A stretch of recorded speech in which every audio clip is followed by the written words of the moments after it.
ತುಂಬ ಜನಕ್ಕೆ ಟ್ರಾನ್ಸ್ಜೆಂಡರ್ ಅಂದರೆ ಏನು ಅನ್ನೋದು ಗೊತ್ತಿಲ್ಲ. ಅವ್ರದ್ದು ಮೇಜರ್ ಕಂಟೆನ್ಷನ್ ಏನಪ್ಪ ಅಂತ ಹೇಳಿದ್ರೆ ಇವರುಗಳು ನಮಗೆ ಟ್ರಾಫಿಕ್ ಸಿಗ್ನಲಲ್ಲಿ ಬಂದು ನಿಂತು ತೊಂದರೆ ಕೊಡ್ತಾರೆ ಅನ್ನೋದು. ನೋಡಿ, ಮಂಗಳಮುಖಿಯರ ಅಟ್ಟಹಾಸ ಯಾಕ್ರಿ? ಎಲ್ಲ ಮಂಗಳಮುಖಿಯರು ಹಾಗಿಲ್ಲ, ನೀವುಗಳು ಮಾಡಿ ತಪ್ಪಿಗೆ ಅವರಲ್ಲಿದ್ದಾರೆ. ಹೀಯಿಂದ ಶೀ ಆಗ್ತಾರಲ್ಲ, ಹೆಣ್ಣು ಆಗ್ತಾರಲ್ಲ, actually it is so painful ಅಲ್ವಾ ಆ ಟ್ರೀಟ್ಮೆಂಟ್. ಒಂದು ತಾಯಿ ಮಗುವಿಗೆ ಜನ್ಮ ನೀಡಿದಂಗೆ ಕುಟುಂಬ ಹಿಂಸೆಗಳು, ದೌರ್ಜನ್ಯಗಳು, ಪೊಲೀಸ್ ದೌರ್ಜನ್ಯಗಳು, ಮನೆ ಬಿಟ್ಟು ಬರುವಾಗ ಅವರು ಇಂಡಿಪೆಂಡೆಂಟ್ ಲೈಫ್ ಲೀಡ್ ಮಾಡುವಾಗ ಆಗುವಂಥ ಹ್ಯಾರಾಸ್ಮೆಂಟ್ಗಳು, ಮತ್ತು ಎಷ್ಟೋ ಜನ ಸುಸೈಡ್ ಅಟೆಂಪ್ಟ್ಗಳಾಗಿರ್ಬೋದು. ಮತ್ತು ಸೆಕ್ಸ್ ವರ್ಕ್ ಅನ್ನೋದು ನಾನು ಅಪರಾಧ ಅಂತ ಹೇಳಲ್ಲ. ಇಷ್ಟಪಟ್ಟು ವಯಸ್ಕರು ಆಯ್ಕೆ ಮಾಡ್ಕೊಂಡ್ರೆ ಅದು ಕೆಲಸ ಅಂತ ನಾನು ಒಪ್ಕೊಳ್ತೀನಿ. ಇಷ್ಟಪಟ್ಟು ಫೋರ್ಸಿಬಲಿ ಅಲ್ಲ.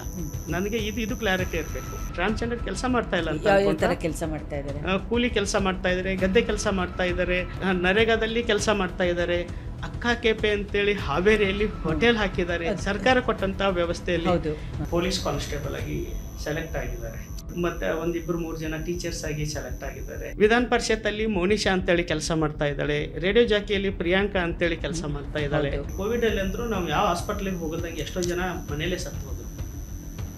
ಪಬ್ಲಿಕ್ಕಿಗೆ ಬೆಡ್ ಸಿಗ್ತಾ ಇಲ್ಲ, ನಮಗೆ ಬೆಡ್ ಸಿಗ್ಬೇಕು. ಆಲ್ರೆಡಿ ನಾವು ಮನುಷ್ಯರೇ ಅಲ್ಲ ಅಂತೇಳಿ ನೀವು ಡಿಸೈಡ್ ಮಾಡಿರುವಾಗ ಯಾವ ರೀತಿ ನೋಡಬೇಕು? ಸಾಕಷ್ಟು ಹೆಣ್ಮಕ್ಳಿಗೆ ಮೆನ್ಸ್ಟ್ರುಯೇಷನ್ ಆಗಲ್ಲ, ಮುಟ್ಟಾಗಲ್ಲ, ಹಾಗೆ ಅವ್ರು ಹೆಂಗಸರೇ ಅಲ್ಲ ಅಂತ ನಿಮ್ಮ ವಾದನ. ಎಷ್ಟೋ ಟ್ರಾನ್ಸ್ ವುಮೆನ್ ಭಿಕ್ಷಾಬೇಡಿ ಎಲ್ಲ ಬೇಡಿ ಆ ಕ್ಷಣಿಕ ಪ್ರೀತಿಗೋಸ್ಕರ ತಮ್ಮನ ಮದುವೆ, ತಂಗಿ ಮದುವೆ, ಒಂದು ಕುಟುಂಬಕ್ಕೆ ಒಳ್ಳೆ ಮನೆ, ಇಷ್ಟೆಲ್ಲ ಕೊಟ್ಟಂಥ ಟ್ರಾನ್ಸ್ಮೆನ್ನು ಲಾಸ್ಟ್ ಸತ್ತಾಗಿ ಯಾರು ಮನ್ ಮಾಡ್ತಾರೆ ಗೊತ್ತಾ?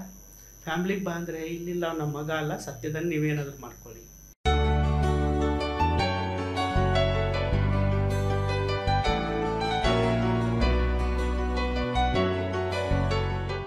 ನಮಸ್ಕಾರ.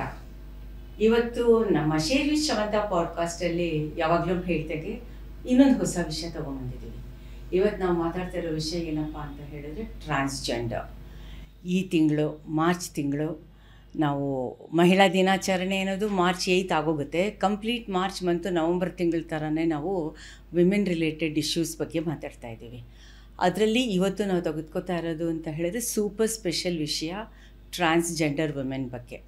ಏನು ಹಾಗಂದರೆ ಅಂತ ನೀವು ಯಾರು ಪ್ರಶ್ನೆ ಕೇಳಲ್ಲ, ಯಾಕೆ ಅಂದರೆ ಈಗಾಗಲೇ ನಿಮಗೆ ಪದ್ಮ ಅಕ್ಕಿಸಾಲಿಯಿಂದ, ಮಂಜು ಜೋಗತಿಯಿಂದ, ಸುಮಾರು ಜನದಿಂದ ನಿಮಗೆ ವಿಷಯಗಳು ಗೊತ್ತಾಗಿದೆ, ಇಲ್ಲ ಅಂತ ನಾನು ಹೇಳಲ್ಲ. ಮತ್ತು ಅದೇ ತರಹ ಒಂದು ಮೂಮೆಂಟಲ್ಲಿ ಸಾಕಷ್ಟು ಬದಲಾವಣೆ ಕೂಡ 2018ನಲ್ಲಿ ಬಂದಿದೆ.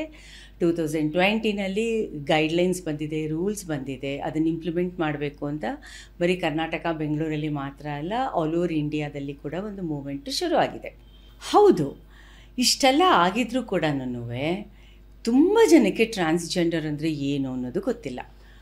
ಅವ್ರದ್ದು ಮೇಜರ್ ಕಂಟೆನ್ಷನ್ ಏನಪ್ಪ ಅಂತ ಹೇಳಿದ್ರೆ ಇವರುಗಳು ನಮಗೆ ಟ್ರಾಫಿಕ್ ಸಿಗ್ನಲಲ್ಲಿ ಬಂದು ನಿಂತು ತೊಂದರೆ ಕೊಡ್ತಾರೆ ಅನ್ನೋದು.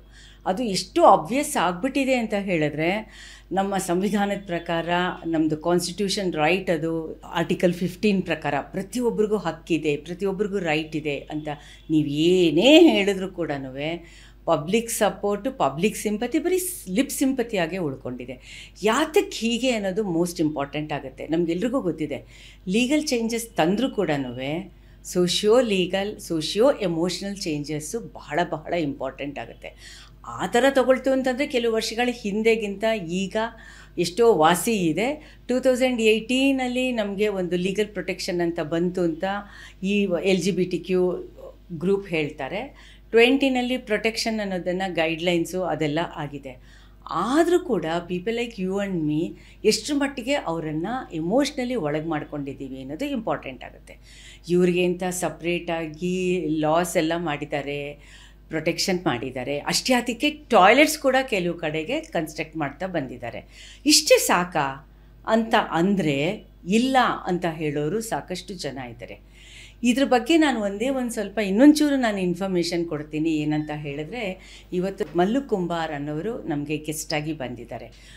ಇವರು ನನಗೆ ಪರಿಚಯ ಆಗಿದ್ದು ಕೂಡ ಇತ್ತೀಚೆಗೆ Karnataka legal aid service authority ಅವರು LGBTQ ಹಕ್ಕಿನ ಬಗ್ಗೆ ಒಂದು ಓರಿಯೆಂಟೇಷನ್ ಅಂತ ಕೆಲವು ಸೆಲೆಕ್ಟೆಡ್ ಜನರಿಗೆ ಮಾತ್ರ ಕೊಟ್ಟಿದ್ದುಂಟು. ಅದರಲ್ಲಿ ನಾನು ಒಬ್ಬಳು ಅಟೆಂಡ್ ಆಗಿದ್ದೆ. ಎಷ್ಟೋ ವರ್ಷಗಳಿಂದ ಸೆಕ್ಸ್ ವರ್ಕರ್ಸ್ ಜೊತೆಗೆ ಮತ್ತು ಟ್ರಾನ್ಸ್ಜೆಂಡರ್ಸ್ ಜೊತೆಗೆ ಇಂಟ್ರ್ಯಾಕ್ಷನ್ನು ಇರೋದುಂಟು, ಇಲ್ಲ ಅಂತಲ್ಲ. ಆದರೆ ಮೊನ್ನೆ ನಾನು ಅಟೆಂಡ್ ಮಾಡಿದಾಗ ಇವರು ಮಲ್ಲು ಕುಂಬಾರ್ ಪರಿಚಯ ಆದರು. ಬೇರೆ ಆ್ಯಕ್ಟಿವಿಸ್ಟ್ಗಳನ್ನೂ ತುಂಬ ಹತ್ತಿರದಿಂದ ಕಂಡಿದ್ದೀನಿ, ಇಲ್ಲ ಅಂತಲ್ಲ.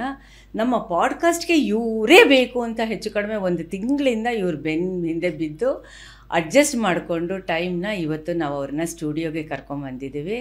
ನಿಮ್ಮನ್ನು ನಾನು ಯಾತಕ್ಕೆ ಚೇಸ್ ಮಾಡಿದ್ದು ಅಂತ ಹೇಳಿದ್ರೆ, ತುಂಬ ಜನ ಈ ವಿಷಯ ಬಗ್ಗೆ ಮಾತಾಡಬೇಕಾದ್ರೆ ನಮ್ಮ ಪರ್ಸ್ನಲ್ ಟ್ರಾಜಿಡೀಸ್ ಬಗ್ಗೆ ಮಾತಾಡ್ತೀವಿ, ನಾಟಕ ಬರಿತೀವಿ, ಪದ್ಯ ಬರಿತೀವಿ, ಅವಾರ್ಡ್ ತೊಗೋತೀವಿ, ಎಲ್ಲ ತೊಗೋತೀವಿ. ಆದರೆ ಇದೆಲ್ಲದಕ್ಕಿಂತ ಮೀರಿ ಯಾವ ರೀತಿ ನೀವು ಒಂದು ವಾಲಂಟರಿ ಕೆಲಸ ಮಾಡ್ತಾಯಿದ್ದೀರಾ, ಕಲೆಕ್ಟಿವ್ ಆಗಿ ನಿಮ್ಮ ವಾಯ್ಸ್ ರೈಸ್ ಮಾಡ್ತಾಯಿದ್ದೀರಾ, ನಾವುಗಳು ಸೋಕಾಲ್ಡ್ ಸ್ಟ್ರೈಟ್ ಅಂತ ಅಂದ್ಕೊಂಡಿರೋರು ನಾವು ಯಾವ ರೀತಿ ನಿಮ್ಮ ಜೊತೆಗೆ ಮೇನ್ ಸ್ಟ್ರೀಮಲ್ಲಿ ಬರಬೇಕು ಅನ್ನೋದು ತುಂಬ ತುಂಬ ಇಂಪಾರ್ಟೆಂಟ್ ಆಗುತ್ತೆ. ಬೇಸಿಕಲಿ ಎಲ್ಲರಿಗೂ ಗೊತ್ತಿದೆ ಸೆಕ್ಸ್ ಚೇಂಜ್ ಅಂದರೆ ವರ್ಡು ಏನು ಹಾಗಂದರೆ, ಬೈ ಬರ್ತ್ ಯಾರು ಟ್ರಾನ್ಸ್ ಆಗಿ ಹುಟ್ಟಲ್ಲ. ಗಂಡು ಹೆಣ್ಣು ಇಂಟರ್ಸೆಕ್ಸ್ ಪೀಪಲ್, ಇಂಟರ್ಸೆಕ್ಸ್ ಮಕ್ಕಳು ಅಂತ ಹೇಳ್ಬೋದು. ಇಂಟರ್ಸೆಕ್ಸ್ ಮಕ್ಕಳಿಗೆ ಒಂದು ಮಾನಸಿಕ ವ್ಯವಸ್ಥೆ, ಬೆಂಬಲ ಇದೆಲ್ಲ ಬೇಕಾಗುತ್ತೆ. ಸೆಕ್ಸ್ ಚೇಂಜ್ ಅನ್ನೋದು ಆಫ್ಟರ್ ನಾನು ಒಂದು ಮೇಜರ್ ಆದ್ರಪೇ, ನನಗೆ ತಿಳುವಳಿಕೆ ಪ್ರಾರಂಭ ಆದ್ರಪೇ ನಾನು ನನ್ನ ಜೆಂಡರನ್ನು ಚಾಯ್ಸ್ ಮಾಡ್ತಾ ಹೋಗ್ತೀನಿ. ನಾನು ಗಂಡು ಮಗುವಾಗಿ ಹುಟ್ಟಿ ಹೆಣ್ಣಾಗಕ್ಕೆ ಬಯಸ್ತಾ ಇದ್ದೀನಿ ಅಂದರೆ ಹೆಂಗ್ಸ್ ಅಂತೇಳಿ ಕ್ಲೇಮ್ ಮಾಡ್ಕೊಳ್ಳೋದಾಗಿರ್ಬೋದು, ಹೆಣ್ಣು ಮಗುವಾಗಿ ಹೆಣ್ಸ್ ಅಂತೇಳಿ ಕ್ಲೇಮ್ ಮಾಡ್ಕೊಳ್ಳೋದಾಗಿರ್ಬೋದು, ಮತ್ತು ಜೆಂಡರ್ ಅಸೈನ್ಮೆಂಟ್ ಸರ್ಜರಿ.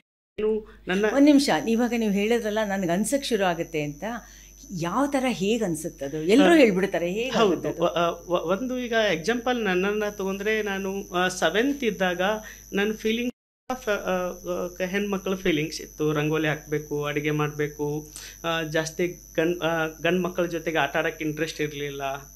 ಜಾಸ್ತಿ ಹೆಣ್ಮಕ್ಳ ಜೊತೆ ಕುಂಟೆಬಿಲ್ಲೆ ಆಡಬೇಕು. ಆ ಒಂದು ಫೀಲಿಂಗ್ಸು ಅದು ಗೊತ್ತಿದ್ದು ಬರಲ್ಲ. ಅದು ನನ್ನ ಭಾವನೆಗಳ ಆಧಾರವಾಗಿ ಚೇಂಜ್ ಆಗ್ತಾ ಹೋಗುತ್ತೆ. ನಾನು ಪಾತ್ರೆ ತೊಳಿಬೇಕು, ಅಡುಗೆ ಮಾಡಬೇಕು, ತಾಯಿ ಬಟ್ಟೆ ಒಗಿಬೇಕು, ಯಾರು ಮನೆಯಲ್ಲಿಲ್ದಾಗ ಸೀರೆ ಹಾಕಬೇಕು. ಎಲ್ಲ ಸ್ಮಾಲ್ ಒಂದು ಫೀಲಿಂಗ್ಸ್, ಕನಸುಗಳು ಇವೆಲ್ಲ ಬರ್ತಾ ಹೋಗ್ತವೆ. ಯಾವ ಊರು ನಿಮ್ಮದು? ನನ್ನ ಸ್ವಂತ ಬಿಜಾಪುರ, ಹುಟ್ಟಿ ಬೆಳೆದಿರೋದೆಲ್ಲ ಅಲ್ಲೇ. ಇವಾಗ ಇರೋದು 20 ವರ್ಷ ಆಯಿತು, ಬೆಂಗಳೂರಲ್ಲೇ ವಾಸವಾಗಿದ್ದೀನಿ. ಇದು ಬರೀ ಗಂಡಾಗಿ ಹುಟ್ಟಿ ಹೆಣ್ಮಗು ಫೀಲಿಂಗ್ಸ್ ಅಷ್ಟೇ ಅಲ್ಲ, ಹೆಣ್ಣಾಗಿ ಹುಟ್ಟಿ ಗಂಡಾಗಿ ಬದಲಾಗೋರು ಅಂತ ಹೆಣ್ಮಕ್ಳಲ್ಲಿಯೂ ಸಹ ಬರುತ್ತೆ ಈ ಫೀಲಿಂಗ್ಸು. ಆಫ್ಟರ್ 18 ನಂತರ ನನಗೆ ಒಂದು ಮೆಚುರಿಟಿ, ಒಂದು ಬುದ್ಧಿ ಬರೋಕ್ಕೆ ಪ್ರಾರಂಭ ಆದಾಗ ನಾನು ಏನಾಗಬೇಕನ್ನೋದು ನಾನು ನಿರ್ಧಾರ ಮಾಡ್ತೇನೆ. ಈ ಫೀಲಿಂಗ್ಸ್ಗೆ ಟೈಮ್ ಇಲ್ಲ. ಅಲ್ಲ, ನಾನು ಏಜು ಮತ್ತೆ ನಿಮ್ದು ಪ್ರೀ ಟೀನ್ಸ್ ಅನ್ನೋ ತರ ಹೇಳ್ಬೋದು. 14-15 ಇಯರ್ಸ್ ಅಂತ ಹೇಳ್ಬೋದು. ಟೀನ್ಸ್ ಅಲ್ಲಿ ಇನ್ನು ಟೀನ್ಸ್ ಅಲ್ಲಿ ಇದ್ದಿದ್ದು. ಸ್ಲೋಲಿ ನನಗೆ 17ನಲ್ಲಿ ಸ್ವಲ್ಪ ನಾನು ಯಾರು ತುಂಬ ಮಾನಸಿಕವಾಗಿ ಗೊಂದಲಕ್ಕೀಡಾಗ್ತಾ ಹೋಗ್ತೀವಿ. ಮೆಂಟಲ್ ಹೆಲ್ತು ಸುಮಾರು ಸಮಸ್ಯೆಗಳಾಗ್ತಾ ಹೋಗುತ್ತೆ. ಒಬ್ಬನೇ ಇದ್ದೀನ, ಇಲ್ಲ ಸುಸೈಡ್ ಮಾಡಬೇಕಾ, ನನಗೆ ಯಾಕೆ ಈ ರೀತಿ ಫೀಲಿಂಗ್ಸ್ ಇದೆ. ನೀವು ಅದನ್ನ ಯಾರ ಹತ್ರ ಹೇಳ್ಕೊತಾ ಇರಲಿಲ್ಲ? ತುಂಬ ಕಷ್ಟ, ಹೇಳ್ಕೊಳಕ್ಕೆ ಯಾರಿದ್ದಾರೆ?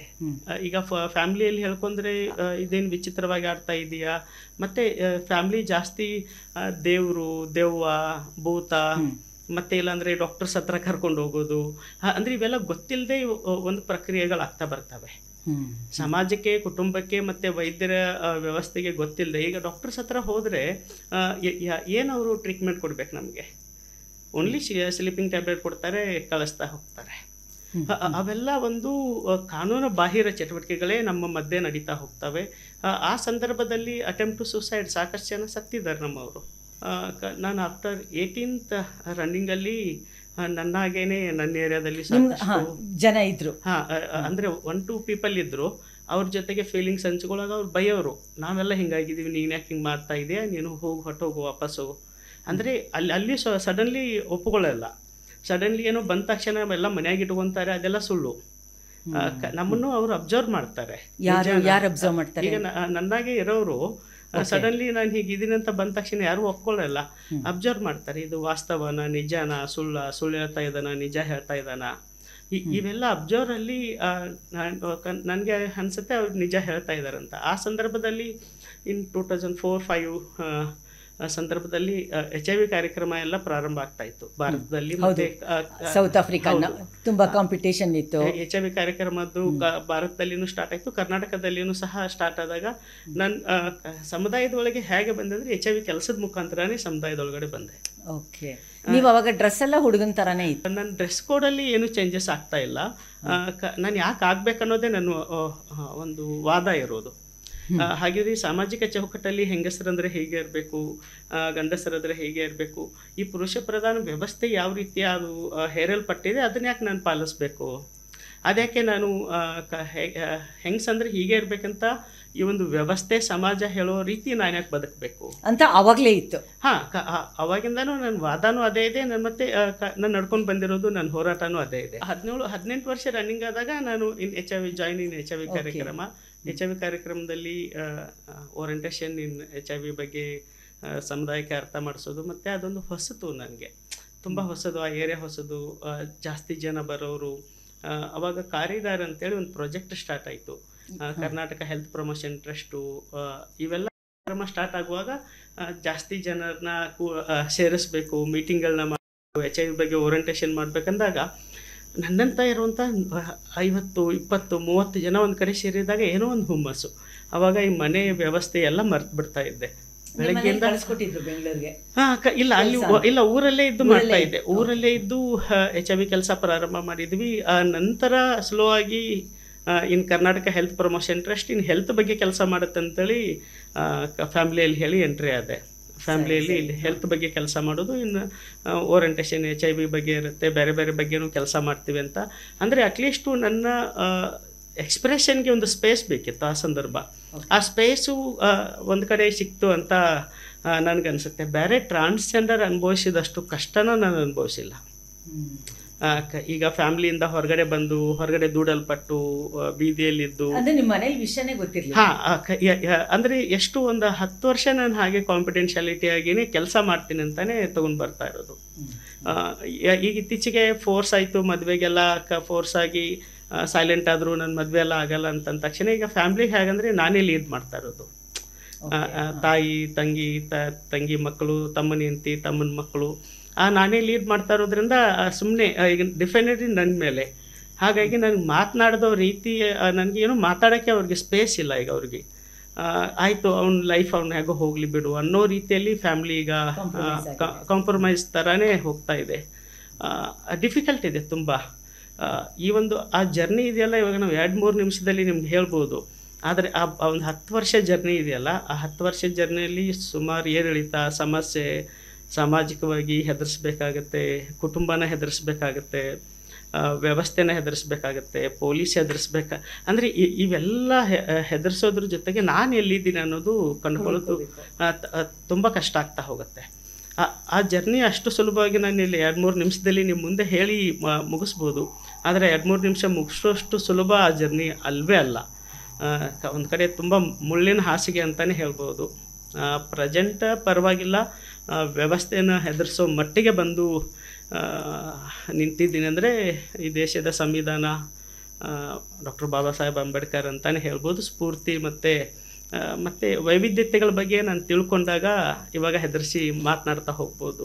ಇವಾಗ ನೀವು ಸೆಕ್ಸ್ ಚೇಂಜ್ ಮಾಡ್ಕೊಂಡಿದ್ದೀರಾ, ಮೆಡಿಕಲಿ ಮಾಡ್ಕೊಂಡಿದ್ದೀರಾ? ಇಲ್ಲ, ನಾನು ಸೆಕ್ಸ್ ಚೇಂಜ್ಗೆ ನನಗೆ ಇಷ್ಟ ಇಲ್ಲ. ಮತ್ತು ಇನ್ನೊಂದೇನೆಂದರೆ ಡಯಾಬಿಟೀಸು, ಶುಗರ್, BP ಇವೆಲ್ಲ ಬಂದಾಗ ಸುಮಾರು ಕಷ್ಟ ಆಗುತ್ತೆ. ಈಗ ಹಾರ್ಮೋನ್ ಥೆರಪಿ ಸ್ಟಾರ್ಟ್ ಆಗಬೇಕಾದ್ರೆ ಹಾರ್ಮೋನ್ ಸ್ಟಾರ್ಟ್ ಮಾಡಿದ್ರೂ ಸೈಡ್ ಎಫೆಕ್ಟ್ ಜಾಸ್ತಿ ಇದ್ದಾವೆ. ಮೂಳೆ ಸವಿತ ಆಗಿರ್ಬೋದು, ಸುಮಾರು ಕ್ಯಾನ್ಸರ್ ಬರ್ಬೋದು, ಮೆಮರಿ ಲಾಸ್ ಆಗ್ಬೋದು. ಅಷ್ಟಿದ್ರೂ ಸುಮಾರು ಜನ ನಾನು ಆಗಲೇಬೇಕು ಅಂತೇಳಿ ನನ್ನ ಸಮುದಾಯದಲ್ಲಿ ಸಾಕಷ್ಟು ಜನ ಹಾರ್ಮೋನ್ ಥೆರಪಿನ ಸ್ಟಾರ್ಟ್ ಮಾಡಿದ್ದಾರೆ. ಮತ್ತು ಸೆಕ್ಸ್ ಚೇಂಜ್ ವಿಚಾರ ಬರುವಾಗ ಅದು ನನ್ನ ಟೈಮ್ ಮೀರಿ ಹೋಗಿತ್ತು. ಸೆಕ್ಸ್ ಚೇಂಜ್ ಆದರೆ ಆಫ್ಟರ್ ಒಂದು 20-25 ಒಳಗಡೆ ಆದರೆ ಚೆನ್ನಾಗಿರುತ್ತೆ. ಇನ್ನು 40 ಆಗ್ತಾ ಬಂತು, ಅದು ಸೆಕ್ಸ್ ಚೇಂಜ್ ಆ ರೀತಿ ಮೈಂಡ್ ಸೆಟ್ಟಲ್ಲಿ ಇಲ್ಲ. ಓಕೆ, ಇವಾಗ ನೀವು ಸೆಕ್ಸ್ ಚೇಂಜ್ ಮಾಡಿಕೊಂಡ್ರೆ ಯಾವ್ಯಾವ ಥರ ನಿಮ್ಮದು ಬಾಡಿ ಚೇಂಜ್ ಆಗುತ್ತೆ? ಸೆಕ್ಸ್ ಚೇಂಜಲ್ಲಿ ಬೇರೆ ಬೇರೆ ಸಮಸ್ಯೆಗಳು ಸಹ ಇದ್ದಾವೆ. ಕಾಸ್ಟು, ಈಗ ಅದರ ಹಣ ಕಟ್ಟುವಷ್ಟು ಕಷ್ಟ. ಈಗ ಹಣ ಯಾತಕ್ಕೆ ಕಟ್ಟಬೇಕು, ಯಾರು ಕಟ್ಟಬೇಕು? ಮೇಲ್ ಟು ಫಿಮೇಲ್ ಆಗಬೇಕಾದ್ರೆ ನಾನು ಹಾಸ್ಪಿಟಲ್ಗೆ ಅಟ್ಲೀಸ್ಟ್ ದುಡ್ಡು ಕಟ್ಟಲೇಬೇಕಾಗುತ್ತೆ. 2-3 ಲಕ್ಷ ಖರ್ಚಾಗುತ್ತೆ. ಆ 2-3 ಲಕ್ಷ ಕೆಲವು ಸೆಲೆಕ್ಟೆಡ್ ಆಸ್ಪತ್ರೆಗಳು ಮಾತ್ರನೇ ಅಲ್ವಾ? ಸೆಲೆಕ್ಟೆಡ್ ಹಾಸ್ಪಿಟಲ್, 5 ಆಸ್ಪತ್ರೆ ಇಲ್ಲ, 5 ಇಲ್ಲ. ಸ್ಟಾರ್ಟಿಂಗ್ ನಿಮ್ಯಾನ್ಸಲ್ಲಿ ಕೌನ್ಸಿಲಿಂಗ್ ಒಂದು ಪ್ರಕ್ರಿಯೆ ಮಾಡಿ ಸರ್ಟಿಫೈ ಮಾಡಿಕೊಂಡು ಡಾಕ್ಟರ್ಗೆ ರೆಫರ್ ಮಾಡ್ತಾಯಿದ್ರು. ಈಗ ರಾಮಯ್ಯ ಪ್ರೈವೇಟಲ್ಲಿ ಸರ್ಟಿಫೈ ಮಾಡಿ ಕೌನ್ಸಿಲಿಂಗ್ ಮಾಡಿ ಒಂದು ಕೌನ್ಸಿಲಿಂಗ್ ಪ್ರೊಸೀಜರ್ ಇದೆ ಸೆಕ್ಸ್ ಚೇಂಜಲ್ಲಿ. ಈಗ ಮುಂಚೆ ಸೆಕ್ಸ್ ಚೇಂಜ್ ಎಲ್ಲ ನಾವು ಕಲ್ಚರಲ್ಲಿ ಸ್ವಯಂ ಆಗಿ ಮಾಡ್ಕೊತಾ ಇದ್ರು. ದೇವರು ಅಂದ್ರೆ ನೀವು ಹೇಳೋ ವಿಷಯ ನಂಬಿ ಡಾಕ್ಟರ್ಸ್ ಈಗ ಅಟ್ಲೀಸ್ಟು ಅಂದರೆ ಸರ್ಟಿಫೈ ಆಗಬೇಕು. ಯಾರು ಕೌನ್ಸಿಲರ್ ಏನು ನಮಗೆ ಒಂದು ಪ್ರಕ್ರಿಯೆ ಮಾಡ್ತಾ ಹೋಗ್ತಾರೆ ಸೈಕ್ಯಾಟ್ರಿಸ್ಟು, ಅವ್ರು ಸರ್ಟಿಫೈ ಮಾಡ್ತಾರೆ ಇವರು ಸೆಕ್ಸ್ ಚೇಂಜ್ಗೆ ಫಿಟ್ ಇದ್ದಾರೆ ಅಂತೇಳಿ. ಎಷ್ಟು ದಿನ ಆಗುತ್ತೆ ಅದು? ಆಲ್ಮೋಸ್ಟು ಡಿಫೆಂಡ್ ನಮ್ಮ ಮೇಲೆ ಆಗುತ್ತೆ. ನಾನು ಮೆಂಟಲಿ ಫಿಟ್ ಇದ್ದೀನ ಸೆಕ್ಸ್ ಚೇಂಜಿಗೆ, ಅದನ್ನು ಡಿಫೆಂಡ್ ನಿರ್ಧಾರ ಸೈಕ್ಯಾಟ್ರಿಸ್ಟು ಮತ್ತು ಕೌನ್ಸಿಲರ್ ಮಾಡ್ತಾ ಹೋಗ್ತಾರೆ. 2 ಮಂತ್ಸು ಆಗ್ಬೋದು, 3 ಮಂತ್ಸು ಆಗ್ಬೋದು ಪ್ರೊಸೀಜರು. Almost 1 year ತೊಗೊತಾರೆ.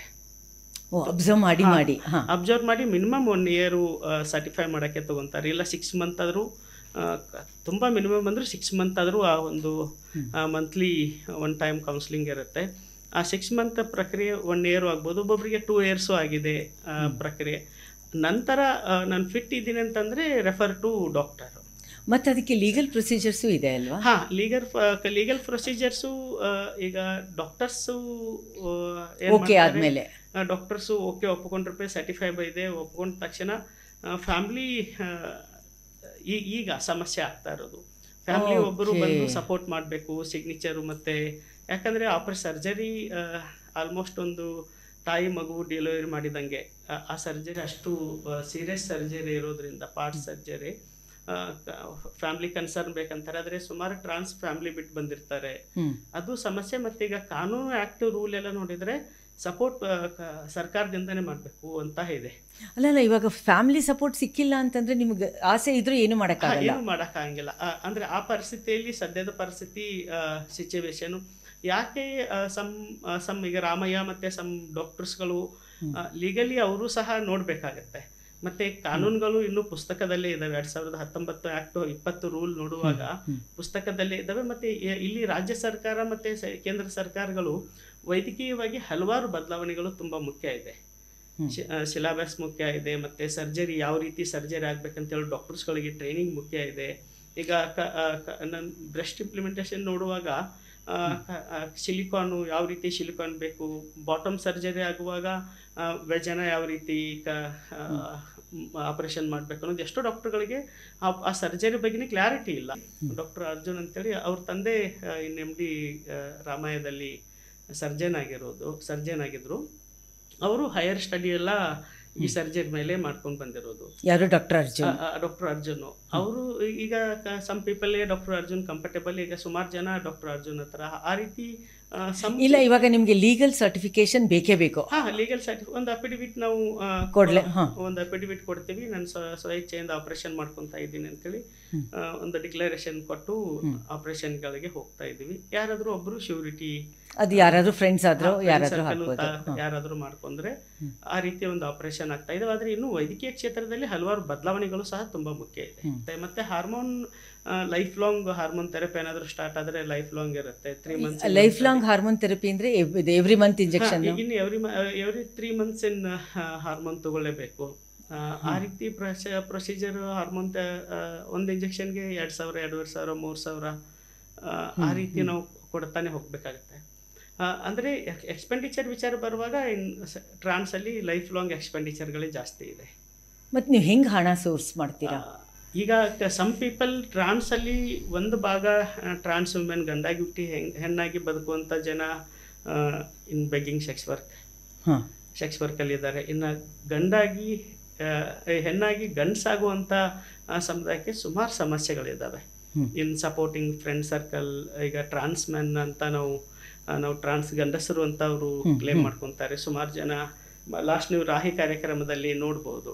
ರಾಹಿ ಕಾರ್ಯಕ್ರಮದಲ್ಲಿ ಸುಮಾರು ಜನ ಇದ್ರು.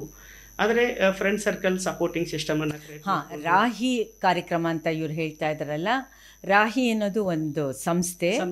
ಅದು ಟ್ರಾನ್ಸ್ಜೆಂಡರ್ಸ್ ಜೊತೆಗೆ ಕೆಲಸ ಮಾಡ್ತಾ ಇರೋದು. ಇವರು ಕೂಡ ಮಲ್ಲು ಅವರು ಕೂಡ ಅದ್ರ ಜೊತೆಗೆ ತುಂಬ ಕ್ಲೋಸ್ಲಿ ಅಸೋಸಿಯೇಟ್ ಆಗಿದ್ದಾರೆ.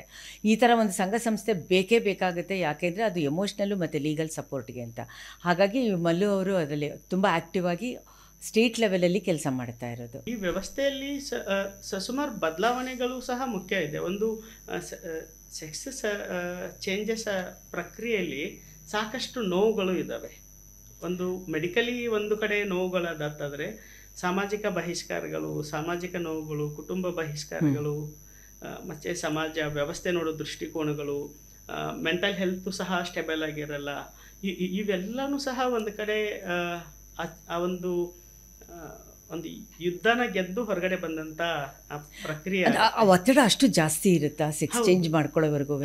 ಈಗಂದರೆ ನನಗೆ ಆ ಪಾರ್ಟ್ಸೇ ಬೇಡ ಅನ್ನೋ ಥರ ಫೀಲಿಂಗ್ ಆಗ್ತಾ ಇರುತ್ತೆ.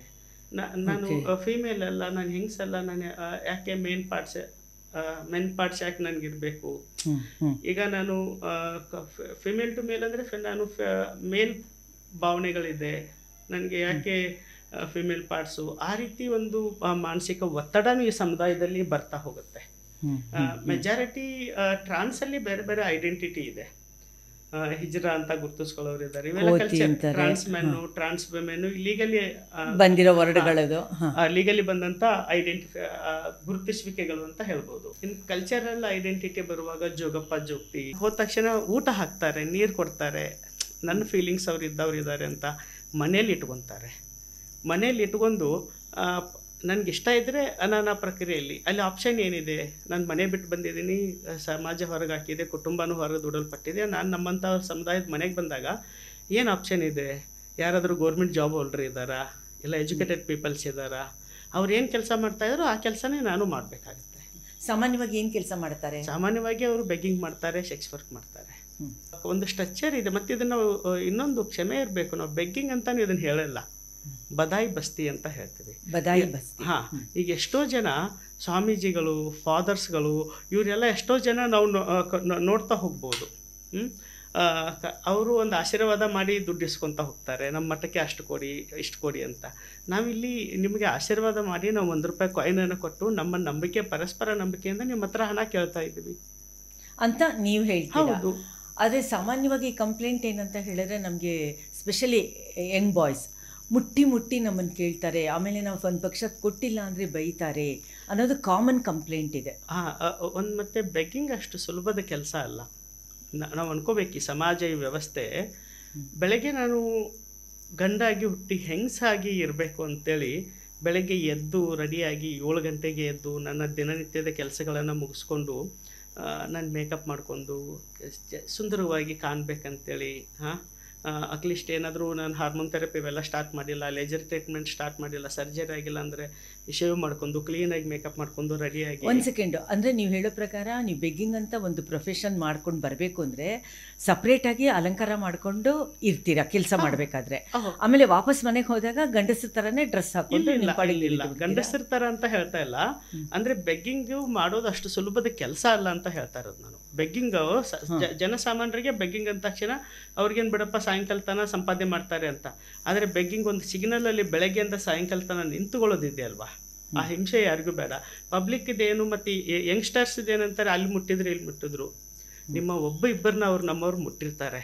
ಆದರೆ ನಮ್ಮವ್ರಿಗೆ ಬೆಳಗ್ಗೆಯಿಂದ ಸಾಯಂಕಾಲ ತನಕ ಸಿಗ್ನಲಲ್ಲಿ ನೀವು ಕೇಳೋ ವರ್ಡ್ಗಳಿದ್ದಾವಲ್ವ, ನೀವು ಕೇಳೋ ಮಾತುಗಳಿದ್ದಾವಲ್ವ, ಯಾಕೆ ನಮಗೆ ನಾವು ಮನುಷ್ಯರಲ್ವಾ, ಹರ್ಟ್ ಆಗಲ್ವಾ ನಮಗೆ? ಯಾವ ರೀತಿ ವರ್ಡ್ಗಳಂದರೆ, ನಿನ್ನ ಬ್ರೆಸ್ಟ್ ಇದೆಯಾ, ವೆಜೆನ ಇದೆಯಾ, ₹10 ಕೊಡಲ್ಲ, ₹100 ಕೊಡ್ತೀನಿ, ಸಾಯಂಕಾಲ ಮನೆಗೆ ಬರ್ತೀನಿ, ಫೋನ್ ನಂಬರ್ ಕೊಡು. ಇವೆಲ್ಲ ದಾಟಿ ನಾನು ನಿಮ್ಮ ಹತ್ರ ಹಣ ಇಸ್ಕೋಬೇಕು. ಸುಮಾರು 1 ವರ್ಷದ ಹಿಂದೆ ಸದಾಶಿವನಗರದಲ್ಲಿ ಗೃಹ ಪ್ರವೇಶ ಆಗ್ತಾಯಿತ್ತು. ಹೌದು, ಅದು ದೊಡ್ಡ ಗಲಾಟೆ ಆಯ್ತದು. ಅವ್ರಿಗೆ ಒಂದು ಗ್ರೂಪ್ ಆಫ್ ಇವರು ಟ್ರಾನ್ಸ್ಜೆಂಡರು ಅವ್ರು ಹೋಗಿ ನಮಗೆ ಈ ಥರ ನಾವು ಬಂದಿದ್ದೀವಿ, ಗೃಹ ಪ್ರವೇಶ ಆಗ್ತಾಯಿದೆ, ನೀವು ನಮಗೆ ದಕ್ಷಿಣೆ ಅಥವಾ ಕಾಣಿಕೆ ವಾಟ್ ಎವರ್ ಕೊಡಬೇಕು ಅಂತಂದಾಗ ಆ ಮನೆಯವರು ಅದನ್ನು ರೆಫ್ಯೂಸ್ ಮಾಡಿದ್ದಾರೆ. ತುಂಬ ಗಲಾಟೆ ಮಾಡಿದ್ದಕ್ಕೆ ಕಡೆಗೆ ಸದಾಶಿವನಗರ ಪೊಲೀಸು ಇಂಟರ್ಫಿಯರ್ ಆಗಬೇಕಾಗಿ ಬಂತು. ಮ್ಯಾಕ್ಸಿಮಮ್ ಆಯಿತು ಗಲಾಟೆ. ಆಗ ಪೊಲೀಸ್ನವರು ಹೆಲ್ಪ್ಲೆಸ್ ಆದರೂ ವಾಪಸ್ಸು ಕಳಿಸ್ಕೊಟ್ರು ಈ ಟ್ರಾನ್ಸ್ಜೆಂಡರ್ ಗ್ರೂಪ್ನ. ಇಂಥ ಪರಿಸ್ಥಿತಿನಲ್ಲಿ ನೀವೇನು ಹೇಳ್ತೀರಾ? ಒಂದು ಕಡೆಗೆ ಶಕುನ ಅಂತೀರಾ, ಮತ್ತೊಂದು ಕಡೆಗೆ ಇದು ಗೂಂಡಾಗಿರಿನ ವರ್ಡ್ ಯೂಸ್ ಮಾಡಬೇಕೋ ಬೇಡೋ ಗೊತ್ತಿಲ್ಲ, ಬಟ್ ಅದೇ ಆಗಿದೆ. ಒಂದು ಎಲ್ಲರೂ ಹಾಗಿಲ್ಲ. ಬೆಂಗಳೂರು 1 ಕೋಟಿ ಜನ ಇದ್ದಾರೆ, ಆದರೆ ಇಂಥವು ಕೂಡ ಜಾಸ್ತಿ ಇಲ್ಲ ಮನಸ್ಸಲ್ಲಿ ನಿಂತ್ಕೊಳ್ಳುತ್ತೆ. ಏನಂತ ಹೇಳೋದಂದರೆ, ಈ ಬೆಂಗಳೂರಲ್ಲಿ ಕಮ್ಮಿ ಅಂದರೆ ದಿನ 100 ಗೃಹ ಪ್ರವೇಶ ಆಗ್ತವೆ. 100 ಗೃಹ ಪ್ರವೇಶಗಳಿರ್ತವೆ ಬೆಂಗಳೂರು ಇಡೀ ಎಂಟರ್ ಸಿಟಿ. ಗೃಹ ಪ್ರವೇಶಗಳಿರ್ತವೆ. ಎಲ್ಲ ಗೃಹ ಪ್ರವೇಶಕ್ಕೂ ನಮ್ಮವ್ರು ಹೋಗಿ ಇಸ್ಕೊಂಡಿರ್ತಾರೆ ದುಡ್ಡು. ಒಂದು ಎರಡು ಘಟನೆಗಳನ್ನು ಈ ಬೆಂಗಳೂರಿಯನ್ಸ್ ಹೇಗೆ ಮಾಡ್ತಾರೆ, ಫುಲ್ ಹೈಲೈಟ್ ಮಾಡ್ತಾರೆ. ಒಂದು ಎರಡು ಘಟನೆಗಳನ್ನು, ಒಂದು ಗುಂಪು ಎರಡು ಗುಂಪು ತಪ್ಪು ಮಾಡೋದನ್ನು ಇಡೀ ಎಲ್ಲ ಬೆಂಗಳೂರು ಟ್ರಾನ್ಸ್ಜೆಂಡರ್ಸೇ ಹಾಗೆ. ಈಗ ಒಂದು ಇಲ್ಲ, ನೀವು ಹೋಗಿ ಕೇಳಿದ ತಕ್ಷಣ ಕೊಟ್ಬಿಡ್ತಾರ ಅವರು? ಸಾಕಷ್ಟು ಜನ ಪ್ರೀತಿಯಿಂದ ಅವರೇ ಇನ್ವೈಟ್ ಮಾಡಿ ಕೊಡೋರಿದ್ದಾರೆ. ಮತ್ತು ನಮಗೆ ಗೃಹ ಪ್ರವೇಶ ಗೊತ್ತಿಲ್ಲ ಅಂದರೆ ಇನ್ಫಾರ್ಮ್ ಮಾಡಿ ಕರೆದು ಹಣ ಕೊಡೋರಿದ್ದಾರೆ. ಮತ್ತು ಒಂದು ಪರಸ್ಪರ ನಂಬಿಕೆ ಇದೆ. ಈಗ 100 ಗುಂಪುಗಳು 98 ಗುಂಪುಗಳು ಸುರಕ್ಷಿತವಾಗಿ ಹಣ ಪಡೆದು ಅವ್ರಿಗೆ ಆಶೀರ್ವಾದ ಮಾಡಿ, ಮನಸ್ಸು ತುಂಬಿ ಆಶೀರ್ವಾದ ಮಾಡಿ ಬರಬೇಕಾದ್ರೆ ಒಂದೆರಡು ಗುಂಪುಗಳದ ಇಶ್ಯೂಗಳನ್ನೇ ಹೈಲೈಟ್ ಆಗುತ್ತೆ. ಈಗ ನಾನು ಕೇಳೋದು, ಈ ಸಾಮಾಜಿಕ ವ್ಯವಸ್ಥೆಯಲ್ಲಿ ಗಂಡಸರಲ್ಲಿಯೂ ಗೂಂಡಾಗಿರಿ ಎಲ್ಲ ಮಾಡೋರಿದ್ದಾರೆ, ಹೆಂಗಸರಲ್ಲಿಯೂ ಇದ್ದಾರೆ. ಆ ಗಂಡಸರು ಹೆಂಗಸರಲ್ಲಿ ಆದರೆ ಇಡೀ ಹೆಂಗಸರೇ ತಪ್ಪು ಮಾಡಿದ್ದಾರೆ ಅಂತ ಏನಾದರೂ ಮಾಧ್ಯಮಗಳು ವ್ಯವಸ್ಥೆಗಳು ಮಾತನಾಡ್ತಾರಾ? ಇಲ್ಲ. ಗಂಡಸರೇ ತಪ್ಪು ಮಾಡಿದರೆ ಇಡೀ ಗಂಡಸ ವ್ಯವಸ್ಥೆನೇ ತಪ್ಪು ಅಂತ ಮಾತಾಡ್ತಾರಾ? ಇಲ್ಲ. ಟ್ರಾನ್ಸ್ಜೆಂಡರಲ್ಲಿ ಮಾತ್ರ ತಪ್ಪು ಮಾಡಿದರೆ ನೋಡಿ ಮಂಗಳಮುಖಿಯರ ಅಟ್ಟಹಾಸ. ಯಾಕ್ರಿ? ಎಲ್ಲ ಮಂಗಳಮುಖಿಯರು ಹಾಗಿಲ್ಲ. ನೀವುಗಳು ಮಾಡಿ ತಪ್ಪಿಗೆ ಅವರಲ್ಲಿದ್ದಾರೆ. ನೀವುಗಳಂದರೆ ಯಾರು? ನಿಮ್ಮ ಕುಟುಂಬ ವ್ಯವಸ್ಥೆ, ನಿಮ್ಮ ಸಾಮಾಜಿಕ ವ್ಯವಸ್ಥೆ. ಯಾಕೆ ಸಾಧನೆ ಮಾಡಿದವ್ರ ಬಗ್ಗೆ ನೀವು ಮಾತಾಡಲ್ಲ? ಮಂಜಮ್ಮ ಜೋಗ್ತಿ ಇರ್ಬೋದು, ಇಲ್ಲ ಅವ್ರನ್ನ ಅಕ್ಸೆಪ್ಟ್ ಮಾಡ್ಕೊಂಡ್ಬಿಟ್ಟಿದ್ದಾರೆ. ಅವರಾಗ್ಬೋದು, ಪದ್ಮಾ ಅಕ್ಕಸಲಿ 20-25 ಸಾವಿರ ಜನ ಜೋಗಪ್ಪ ನಾರ್ತ್ ಕರ್ನಾಟಕದಲ್ಲಿ ಇದ್ದಾರೆ. ಒಬ್ಬರು ಮಂಜಮ್ಮ ಜೋಗ್ತಿಗೆ ಅವಕಾಶ ಸಿಕ್ಕರೆ ಬದಲಾವಣೆ ಆಗಲ್ಲ. ಯಾಕೆ? ಸಾಕಷ್ಟು ಕೆಲಸನೂ ಮಾಡ್ತಾ ಇದ್ದಾರೆ. ಟ್ರಾನ್ಸ್ಜೆಂಡರ್ ಕೆಲಸ ಮಾಡ್ತಾ ಇಲ್ಲ ಅಂತ ಕೆಲಸ ಮಾಡ್ತಾ ಇದ್ದಾರೆ, ಕೂಲಿ ಕೆಲಸ ಮಾಡ್ತಾ ಇದ್ದಾರೆ, ಗದ್ದೆ ಕೆಲಸ ಮಾಡ್ತಾ ಇದ್ದಾರೆ, ನರೇಗಾದಲ್ಲಿ ಕೆಲಸ ಮಾಡ್ತಾ ಇದ್ದಾರೆ. ಅಕ್ಕ ಕೆಪೆ ಅಂತೇಳಿ ಹಾವೇರಿಯಲ್ಲಿ ಹೋಟೆಲ್ ಹಾಕಿದ್ದಾರೆ ಸರ್ಕಾರ ಕೊಟ್ಟಂತಹ ವ್ಯವಸ್ಥೆಯಲ್ಲಿ. ಬೆಂಗಳೂರಲ್ಲಿ ಈಗ ಆರ್ಗ್ಯಾನಿಕ್ ಫುಡ್ ಅಂತೇಳಿ ವಿಮೆನ್ ಡೆವಲಪ್ಮೆಂಟ್ ಕಾರ್ಪೊರೇಷನ್ನು ಸಪೋರ್ಟ್ ಮಾಡಿ 10 ಲಕ್ಷ ರೂಪಾಯಿ ಗಾಡಿ ಸಪೋರ್ಟ್ ಮಾಡಿ ಸಚಿವರು ಇನಾಗ್ರೇಷನ್ ಮಾಡಿದರು ಶನಿವಾರ. ವಿಧಾನ ಪರಿಷತ್ತಲ್ಲಿ ಮೋನಿಶಾ ಅಂತೇಳಿ ಕೆಲಸ ಮಾಡ್ತಾ ಇದ್ದಾಳೆ. ರೇಡಿಯೋ ಜಾಕಿಯಲ್ಲಿ ಪ್ರಿಯಾಂಕಾ ಅಂತೇಳಿ ಕೆಲಸ ಮಾಡ್ತಾ ಇದ್ದಾಳೆ. ಮತ್ತೆ ಹೈಕೋರ್ಟಲ್ಲಿ ಅನುಷಿ ಅಂತ ಕೆಲಸ ಮಾಡ್ತಾ ಇದ್ದಾಳೆ. ಪ್ಯಾಂಟ್ ಸೆಟ್ಟಲ್ಲಿ ಸಾಕಷ್ಟು ಜನ ಕೆಲಸ ಮಾಡ್ತಾ ಇದ್ದಾರೆ, ಆಟೋ ಓಡಿಸ್ತಾ ಇದ್ದಾರೆ. ಇವೆಲ್ಲ ನಿಮ್ಮ ಕಣ್ಣಿಗೆ ಬೀಳಲ್ವಾ? ಮತ್ತು ಇಷ್ಟೆಲ್ಲ ಇದ್ದು ಕೂಡ ಇವಾಗ ನಿಮ್ಮಲ್ಲಿ ಪ್ಯಾರಲಲ್ ಆಗಿ ಸೆಕ್ಸ್ ವರ್ಕ್ ಕೂಡ ಇದೆ ಅಂತ ಹೇಳ್ತಾ ಇದ್ದಾರೆ. ಹೌದು, ಬದುಕು ಸೆಕ್ಸ್ ವರ್ಕ್ ನಾನು ಅಪರಾಧ ಅಂತ ಹೇಳಲ್ಲ. ಹೈಟೆಕ್ ಸೆಕ್ಸ್ ವರ್ಕು ಇವೆಲ್ಲ ನನಗೆ ಅದ್ರ ಬಗ್ಗೆ ಮಾತಾಡೋಕ್ಕೆ ಇಷ್ಟ ಇಲ್ಲ. Hitech sex work, parallel sex work ಯಾಕೆ ಮಾಡ್ತಾರೆ? ಈಗ ಗಾರ್ಮೆಂಟ್ಸಲ್ಲಿ ಕೆಲಸ ಮಾಡಿ ದಿನಗೂಲಿ ಮಾಡುವಂಥ ಒಂದು ಸಾಮಾನ್ಯ ಮಹಿಳೆಯರು ಸೆಕ್ಸ್ ವರ್ಕ್ ಮಾಡ್ತಾಳೆ. ಯಾಕೆ ಆ ಮಹಿಳೆ ಸೆಕ್ಸ್ ವರ್ಕ್ ಮಾಡ್ತಾಳೆ? ಗಂಡ ಕುಡುಕ ಇರ್ತಾನೆ, ಮಕ್ಕಳನ್ನು ಸಾಕಬೇಕು, ಮನೆ ಬಾಡಿಗೆ, ಕಮಿಟ್ಮೆಂಟ್ ಇದೆ. ಈಗ ಟ್ರಾನ್ಸ್ಜೆಂಡರು ನನಗೆ ತಿಂಗಳ 5,000 10,000ದಲ್ಲಿ ಬದುಕಂದ್ರೆ ಬದುಕೋಕ್ಕಾಗಲ್ಲ. ನೀವು ಯಾಕೆ ಪ್ಯಾರಲಲ್ ಆಗಿ ಇಷ್ಟು ಕೆಲಸ ಮಾಡಿದ್ರು ಸೆಕ್ಸ್ ವರ್ಕ್ ಯಾಕೆ ಮಾಡ್ತೀರಾ ಅಂತಂದರೆ ಬದುಕು ಹೆಂಗೆ ನಡೆಸೋಣ? ನನಗೆ ಈಗ ನಾನೊಂದು ಹೋಟೆಲ್ ಮಾಡಿದರೆ ದಿನ ಒಂದು 600-700 ರೂಪಾಯಿ ಸಿಗ್ಬೋದು. ಆ 600-700 ರೂಪಾಯಲ್ಲಿ ನಾನು ಬದುಕಿಲ್ಲ, ಜಾಸ್ತಿ ದುಡ್ಡು ಬೇಕಾಗಿದೆ. ಯಾರಿಗೆ ಖರ್ಚು ಮಾಡಬೇಕಾಗಿದೆ? ನನಗೆ ಮನೆ ಇದೆಯಾ? ರೇಷನ್ ಕಾರ್ಡ್ ಇದೆಯಾ? ಒಳ್ಳೆ ಹೆಲ್ತ್ ಸಿಸ್ಟಮ್, ನನಗೆ ಸಪೋರ್ಟ್ ಸಿಸ್ಟಮ್ ಇದೆಯಾ? ಎಲ್ಲ ಎಕ್ಸ್ಪೆಂಡಿಚರ್, ಡಬಲ್ ಎಕ್ಸ್ಪೆಂಡಿಚರ್ ನಾನು ನಿಮಗೆ ಕಟ್ಟಬೇಕಾಗಿದೆ. ನಾನೇನು ಅದನ್ನು ಶೇವಿಂಗ್ ಮಾಡಿ ಯಾರಿಗೂ ಕೊಡೋಕ್ಕೆ ನಾನು ಹಣ ಶೇವಿಂಗ್ ಮಾಡ್ತಾ ಇಲ್ಲ. ಇಲ್ಲಿ ನಿಮಗೆ ಎಕ್ಸ್ಪೆಂಡಿಚರ್ ಮಾಡೋಕ್ಕೆ ಪ್ಯಾರಲಲ್ ಆಗಿ ಸೆಕ್ಸ್ ವರ್ಕ್ ಮಾಡ್ತಾಯಿದ್ದೀನಿ. ಆ ಎಕ್ಸ್ಪೆಂಡಿಚರ್ ಹಣ ಬೇಕಾಗಿ ಸೆಕ್ಸ್ ವರ್ಕ್ ಮಾಡ್ತಾಯಿದ್ದೀನಿ ಹೊರತು ಮತ್ತು ಸೆಕ್ಸ್ ವರ್ಕ್ ಅನ್ನೋದು ನಾನು ಅಪರಾಧ ಅಂತ ಹೇಳಲ್ಲ. ಇಷ್ಟಪಟ್ಟು ವಯಸ್ಕರು ಆಯ್ಕೆ ಮಾಡ್ಕೊಂಡ್ರೆ ಅದು ಕೆಲಸ ಅಂತ ನಾನು ಒಪ್ಕೊತೀನಿ. ಇಷ್ಟಪಟ್ಟು, ಫೋರ್ಸಿಬಲಿ ಅಲ್ಲ. ನನಗೆ ಇದು ಕ್ಲಾರಿಟಿ ಇರಬೇಕು. ಒತ್ತಾಯಪೂರ್ವಕವಾಗಿ ಒಬ್ಬರನ್ನ ಸೆಕ್ಸಲ್ಲಿ ದೂಡೋದು, ಸೆಕ್ಸ್ ವರ್ಕ್ ಮಾಡೋಕೆ ಹಚ್ಚೋದು ಅದು ಕಾನೂನು ಪ್ರಕಾರ ಅಪರಾಧ. ಇಷ್ಟಪಟ್ಟು ನಾನು ಆಯ್ಕೆ ಅದೇ ನನಗೆ ಇಷ್ಟ ಇದೆ, ಅದನ್ನು ನಾನು ಮಾಡ್ತೀನಿ, ಸೇಫರ್ ಸೆಕ್ಸ್ ಮಾಡ್ಕೊತೀನಿ ಅಂತಂದರೆ ಅದು ಖಂಡಿತ ಅವರ ಕೆಲಸ ಅದು ಅಂತ ನಾನು ಸ್ವಾಗತ, ಅದನ್ನು ರೆಸ್ಪೆಕ್ಟ್ಫುಲ್ ಒಪ್ಕೊತೀನಿ. ಓಕೆ, ಈ ಸೆಕ್ಸ್ ವರ್ಕ್ ಮಾಡೋವಂಥವ್ರು ಸಾಮಾನ್ಯವಾಗಿ ಸೆಕ್ಸ್ ಮೆಡಿಕಲಿ ಚೇಂಜ್ ಮಾಡ್ಕೊಂಡಿರೋರೇ ಮಾಡ್ತಾರಾ? ಇಲ್ಲ, ಎಲ್ಲರೂ ಮಾಡ್ತಾರೆ. ಮೆಡಿಕಲಿ ಚೇಂಜ್ ಆಗಲೇಬೇಕಂತ ಏನಿಲ್ಲ. ಯಾಕೆಂದರೆ ಇದು ಟ್ರಾನ್ಸ್ಜೆಂಡರು ಮನಸ್ಸು ಒಂಥರ ಇರುತ್ತೆ, ದೇಹ ಇನ್ನೊಂದು ಥರ ಇರುತ್ತೆ. ಇಲ್ಲಿ ಕಾನ್ಫ್ಲಿಕ್ಟ್ ಯಾವ ಥರ ಇರುತ್ತೆ? ಯಾವ ರೀತಿ ನಿಮ್ಮನ್ನು ನೀವೇ ಇದರಲ್ಲಿ ಇನ್ವಾಲ್ವ್ ಆಗ್ತೀರಾ? ವ್ಯಕ್ತಿಯ ಆಶಯ ಪ್ರಕಾರ ಮೂವ್ ಆಗ್ತಾ ಹೋಗ್ತಾರೆ. ಸೆಕ್ಸ್ ಅನ್ನೋದು ಆ ಸ್ಯಾಟಿಸ್ಫ್ಯಾಕ್ಷನ್ಗೆ ಮಾತ್ರ ಮಾಡುವಂಥ ಒಂದು 5-6 ನಿಮಿಷದ ಕೆಲಸಗಳು ಅವೆಲ್ಲ. ಹೆಣ್ಣಿಂದ ಗಂಡಾಗಿ, ಗಂಡಿಂದ ಹೆಣ್ಣಾಗಿ, ವಾಟ್ ಎವರ್, ಆವಾಗ ಸೇಮ್ ಸೆಕ್ಸು ಮತ್ತು ಆಪೋಸಿಟ್ ಸೆಕ್ಸು ಯಾವ ಥರ ಇರುತ್ತೆ ಅಲ್ಲಿ ನಿಮ್ಮದು ಚಾಯ್ಸು? ಅವಾಗ ಚಾಯ್ಸು, ಈಗ ನಾನು ಹೆಣ್ಣಾಗಿ ಹುಟ್ಟಿ ಗಂಡಸಾಗಿ ಬದುಕ್ತಾ ಇದ್ದೀನಿ ಅಂದರೆ ಅಪೋಸಿಟ್ ಸೆಕ್ಸ್ ಆಗುತ್ತೆ. ಸೆಕ್ಸುವಾಲಿಟಿ ವಿಚಾರ ಅಪೋಸಿಟ್. ನಾನು ಇನ್ನೊಂದು ಹೆಂಗಸಿನ ಇಷ್ಟಪಡ್ತೀನಿ, ಇವಾಗ ನಾನು ಗಂಡ್ಸ್ ಅಂತ ಹೇಳ್ಕೊತಾ ಇದ್ದೀನಿ. ಹೆಣ್ಣಾಗಿ ಹುಟ್ಟಿ ನಾನು ಗಂಡ್ಸ್ ಅಂತ ಹೇಳ್ಕೊಂಡು ಇನ್ನೊಂದು ಹೆಂಗಸಿನ ಇಷ್ಟಪಡ್ತೀನಿ ಅಂದರೆ ಇನ್ನು ಅಪೋಸಿಟ್ ಸೆಕ್ಸ್ ಆಗುತ್ತೆ. ಓಕೆ. ನಾನು ಗಂಡಾಗಿಟ್ಟು ಹೆಂಗಸಾಗಿ ಲಿಂಗ ಪರಿವರ್ತನೆ ಆಗಿ ಇನ್ನೊಂದು ಗಂಡಸನ್ನ ಇಷ್ಟಪಡ್ತೀನಿ ಅಂದರೆ ಅದು ಅಪೋಸಿಟ್ ಸೆಕ್ಸ್ ಆಗುತ್ತೆ. ನಾನು ಗಂಡಾಗಿ ಹುಟ್ಟಿ ಹೆಣ್ಣಿನ ಭಾವನೆಗಳಿದ್ದು ಇನ್ನೊಂದು ಗಂಡಸಿನ ಇಷ್ಟಪಡ್ತೀನಿ ಅಂದರೆ ಇವೆಲ್ಲ ಅಪೋಸಿಟ್ ಸೆಕ್ಸ್ ಆಗ್ತಾನೆ ಹೋಗ್ತವೆ. ಸೆಕ್ಸುವಾಲಿಟಿಯಲ್ಲಿ ಅಪೋಸಿಟ್ ಸೆಕ್ಸು, ನಾನು ಹೆಟ್ರೋಸೆಕ್ಸುವಲ್ ಪೀಪಲ್ನ ಅದು ಇಲ್ಲ ಹೋಮೋಸೆಕ್ಸುವಲ್ ಪೀಪಲ್ನ ಇಷ್ಟಪಟ್ಟರು ಸೆಕ್ಸುವಾಲಿಟಿಯಲ್ಲಿ ಅಪೋಸಿಟ್ ಸೆಕ್ಸ್ ಆಗ್ತಾನೆ ಹೋಗ್ತವೆ. ಓಕೆ. ಕ್ಲೈಂಟ್ಸ್ ನಿಮ್ಮ ಹತ್ರ ಬಂದಾಗ ಅವ್ರು ಹೇಗೆ ಬಿಹೇವ್ ಮಾಡ್ತಾರೆ? ತುಂಬ ರಫ್, ಅವ್ರು ಹೇಳಿದ್ದು ಮಾಡಬೇಕಾಗತ್ತೆ, ದುಡ್ಡು ಕೊಟ್ಟಿರ್ತಾರೆ, ರಫ್ ಆಗಿ ಬಿಹೇವ್ ಮಾಡ್ತಾರೆ. ಸಾಕಷ್ಟು ಜನ ಡೆತ್ತು ಆಗಿದ್ದಾರೆ, ಗುಂಡಾಗಳು ಸಹ ಆಗ್ತಾರೆ. ಗುಂಡಾಗಳು ಚಾಕು ಹಾಕಿದ್ದು ಉಂಟು, ಬ್ಲೇಡ್ ಹಾಕಿದ್ದು ಉಂಟು, ಮತ್ತೆ ಪೊಲೀಸ್ ಕಾಟನೂ ಇದೆ ಇದರಲ್ಲಿ. ಸಾಮಾನ್ಯವಾಗಿ ಒಬ್ಬಾಕೆನ ಸೆಕ್ಸ್ ವರ್ಕಿಗೆ ಕರ್ಕೊಂಡು ಹೋಯಿತು ಅಂದರೆ ಅವ್ರು ಹೇಳಿಬಿಡ್ತಾರೆ, ನಾನು ಇಷ್ಟು ದುಡ್ಡು ಕೊಡ್ತೀನಿ, ನೀನು ನನ್ನ ಫ್ರೆಂಡ್ಸ್ನ ಎಂಟರ್ಟೈನ್ ಮಾಡಬೇಕು ಅಂತ. ಅದೇ ತರಹ ಪ್ಯಾಟ್ರನ್ನು ನಿಮ್ಮಲ್ಲೂ ಇದೆಯಾ ಅಂತ ಕೇಳಿದ್ದೆ. ಎಲ್ಲ ಕಡೆ ಇದೆ. ಈಗ ಸೆಕ್ಸ್ ವರ್ಕಲ್ಲಿ ಮಲ್ಟಿಪಲ್ ಚಾಯ್ಸಸ್ಸು, ಬೇರೆ ಬೇರೆ ಆಯ್ಕೆಗಳು ಸಹ ಇರ್ತವೆ. ಜಾಸ್ತಿ ಹಣ ಕೊಡ್ತಾರೆ ಅಂದರೆ ಒಂದು 2-3 ಜನ ಒಟ್ಟಿಗೆ ಹೋಗ್ತಾ ಇರ್ತಾರೆ, ಇಲ್ಲ ಹಣ ಕಮ್ಮಿ ಸಿಗುತ್ತೆ ಅಂದರೆ ಒಬ್ಬರು ಯಾರಾದರೂ ಹೋಗ್ತಾರೆ. ಆಯ್ಕೆ ಕಸ್ಟಮರ್ ಮೇಲೆ ಆಗುತ್ತೆ. ಮತ್ತು ಇದಕ್ಕೆ ಪರ್ಟಿಕ್ಯುಲರ್ ಡ್ಯೂರೇಷನ್ ಇದೆ ಅಲ್ವಾ? ಇಷ್ಟು ದುಡ್ಡು 1 ಅವರ್ಗೆ 2 ಅವರ್ಗೆ ಆ ಥರ ಇದೆಯಾ ಅಥವಾ ಅದು ಅವರವರ ಬ್ಯೂಟಿ ಮೇಲೆ ಹೋಗುತ್ತೆ, ಅದು ಅವರ ಸೌಂದರ್ಯದ ಮೇಲೆ, ಅವರ ಡಿಮ್ಯಾಂಡ್ ಮೇಲೆ ಹಣ ಹೋಗುತ್ತೆ. ಓಕೆ. ನಾರ್ಮಲಿ ಒಂದು ದಿನಕ್ಕೆ ನೀವು ಶಿಫ್ಟ್ ಅಂತೀರೋ, ಒಂದು ದಿನ ಅಂತೀರೋ, ಎಷ್ಟು ಜನನ ನೀವು ಎಂಟರ್ಟೈನ್ ಮಾಡ್ತೀರೋ? ಒಬ್ಬರು 3 ಮ್ಯಾಕ್ಸಿಮಮ್ 3. ಅದ್ರ ಮೇಲೆ ಯಾರಿಗೂ ಆಗಲ್ಲ. ಸೆಕ್ಸ್ ವರ್ಕು ಕಷ್ಟ ಇದೆ, ಅಷ್ಟು ಸುಲಭದ ಕೆಲಸ ಅಲ್ಲ ಅದು. ಓಕೆ. ಮತ್ತು ನೀವು ನಿಮ್ಮ ಮಾನಸಿಕ ಆರೋಗ್ಯ ಬಿಡಿ, ಅದಂತೂ ಇದ್ದೇ ಇದೆ. ಈವನ್ ಬಾಡಿಲಿ ಕೂಡ ಫಿಸಿಕಲ್ ಹೆಲ್ತ್ ಕೂಡ ನೀವು ನೋಡ್ಕೋಬೇಕಾಗುತ್ತೆ. ಅದನ್ನು ನೋಡ್ಕೋಬೇಕಾಗತ್ತೆ. ಈಗ ಸೈಡ್ ಎಫೆಕ್ಟ್ಗಳು, STIs, ಬೇರೆ ಬೇರೆ ಸಿಂಟಮ್ಸ್ ಬರುವಾಗಲೂ ಅದಕ್ಕೆ ಕೇರ್ಫುಲ್ ಆಗಿಯೇ ನಾವು ಮೆಡಿಸಿನ್ಸು, ಸ್ವಲ್ಪ ಪ್ರಿಕಾಷನ್ಸು ಇವೆಲ್ಲ ತೊಗೊಳ್ಬೇಕಾಗತ್ತೆ. ಹಂಗೆ ಸಡನ್ಲಿ ಇದು ಮಾಡೋಕ್ಕೂ ಆಗಲ್ಲ. ನಿಮಗೆ ಜಾಗ ಎಲ್ಲಿ ನೀವು ಸಾಮಾನ್ಯ ಹೋಟೆಲೆಲ್ಲ ಮಾಡೋದು? ಪ್ಲೇಸ್ದು ಅವರು ಚಾಯ್ಸ್ ಮಾಡ್ಕೊಂಡಂಥ ಪ್ಲೇಸ್ಗಳಾಗ್ತಾ ಹೋಗ್ತವೆ. ಮತ್ತು ಇವಾಗ ನೀವು ಹೇಳ್ತಾ ಇದ್ರಿ, ಮೊನ್ನೆ ವಿಮೆನ್ಸ್ ಡೇ ದಿನ ವಿಮೆನ್ ಡೆವಲಪ್ಮೆಂಟ್ ಕಾರ್ಪೊರೇಷನ್ನಿಂದ ಸಹಾಯ ಮಾಡಿತು, ಒಂದು ಸ್ಕೀಮ್ ಸಿಕ್ತು ಅಂತ. ಇವಾಗ ಆ್ಯಕ್ಚುಲಿ ನಮ್ಮ ಸ್ಟೇಟ್ ಇದರಲ್ಲಿ ಇದು ವಿಮೆನ್ ಆ್ಯಂಡ್ ಚೈಲ್ಡ್ ಡಿಪಾರ್ಟ್ಮೆಂಟಿಗೆ ಬರುತ್ತಾ ಅಥವಾ ವಿಮೆನ್ ಆ್ಯಂಡ್ ಚೈಲ್ಡ್ ಡಿಪಾರ್ಟ್ಮೆಂಟ್ ಅಲ್ಲಿಗೆ ಬರುತ್ತೆ? ಹಾಂ, ಸಪ್ರೇಟ್ ಸ್ಕೀಮ್ಸ್ ಇದೆ ನಮ್ಮಲ್ಲಿ. ಸ್ಕೀಮ್ಸು ಒಂದು ಮೈತ್ರಿ ಸ್ಕೀಮು, ಇನ್ನೊಂದು ಉದ್ಯೋಗಿನಿ ಸ್ಕೀಮ್ ಇರ್ಬೋದು, ಎರಡನೇ Udyogini general.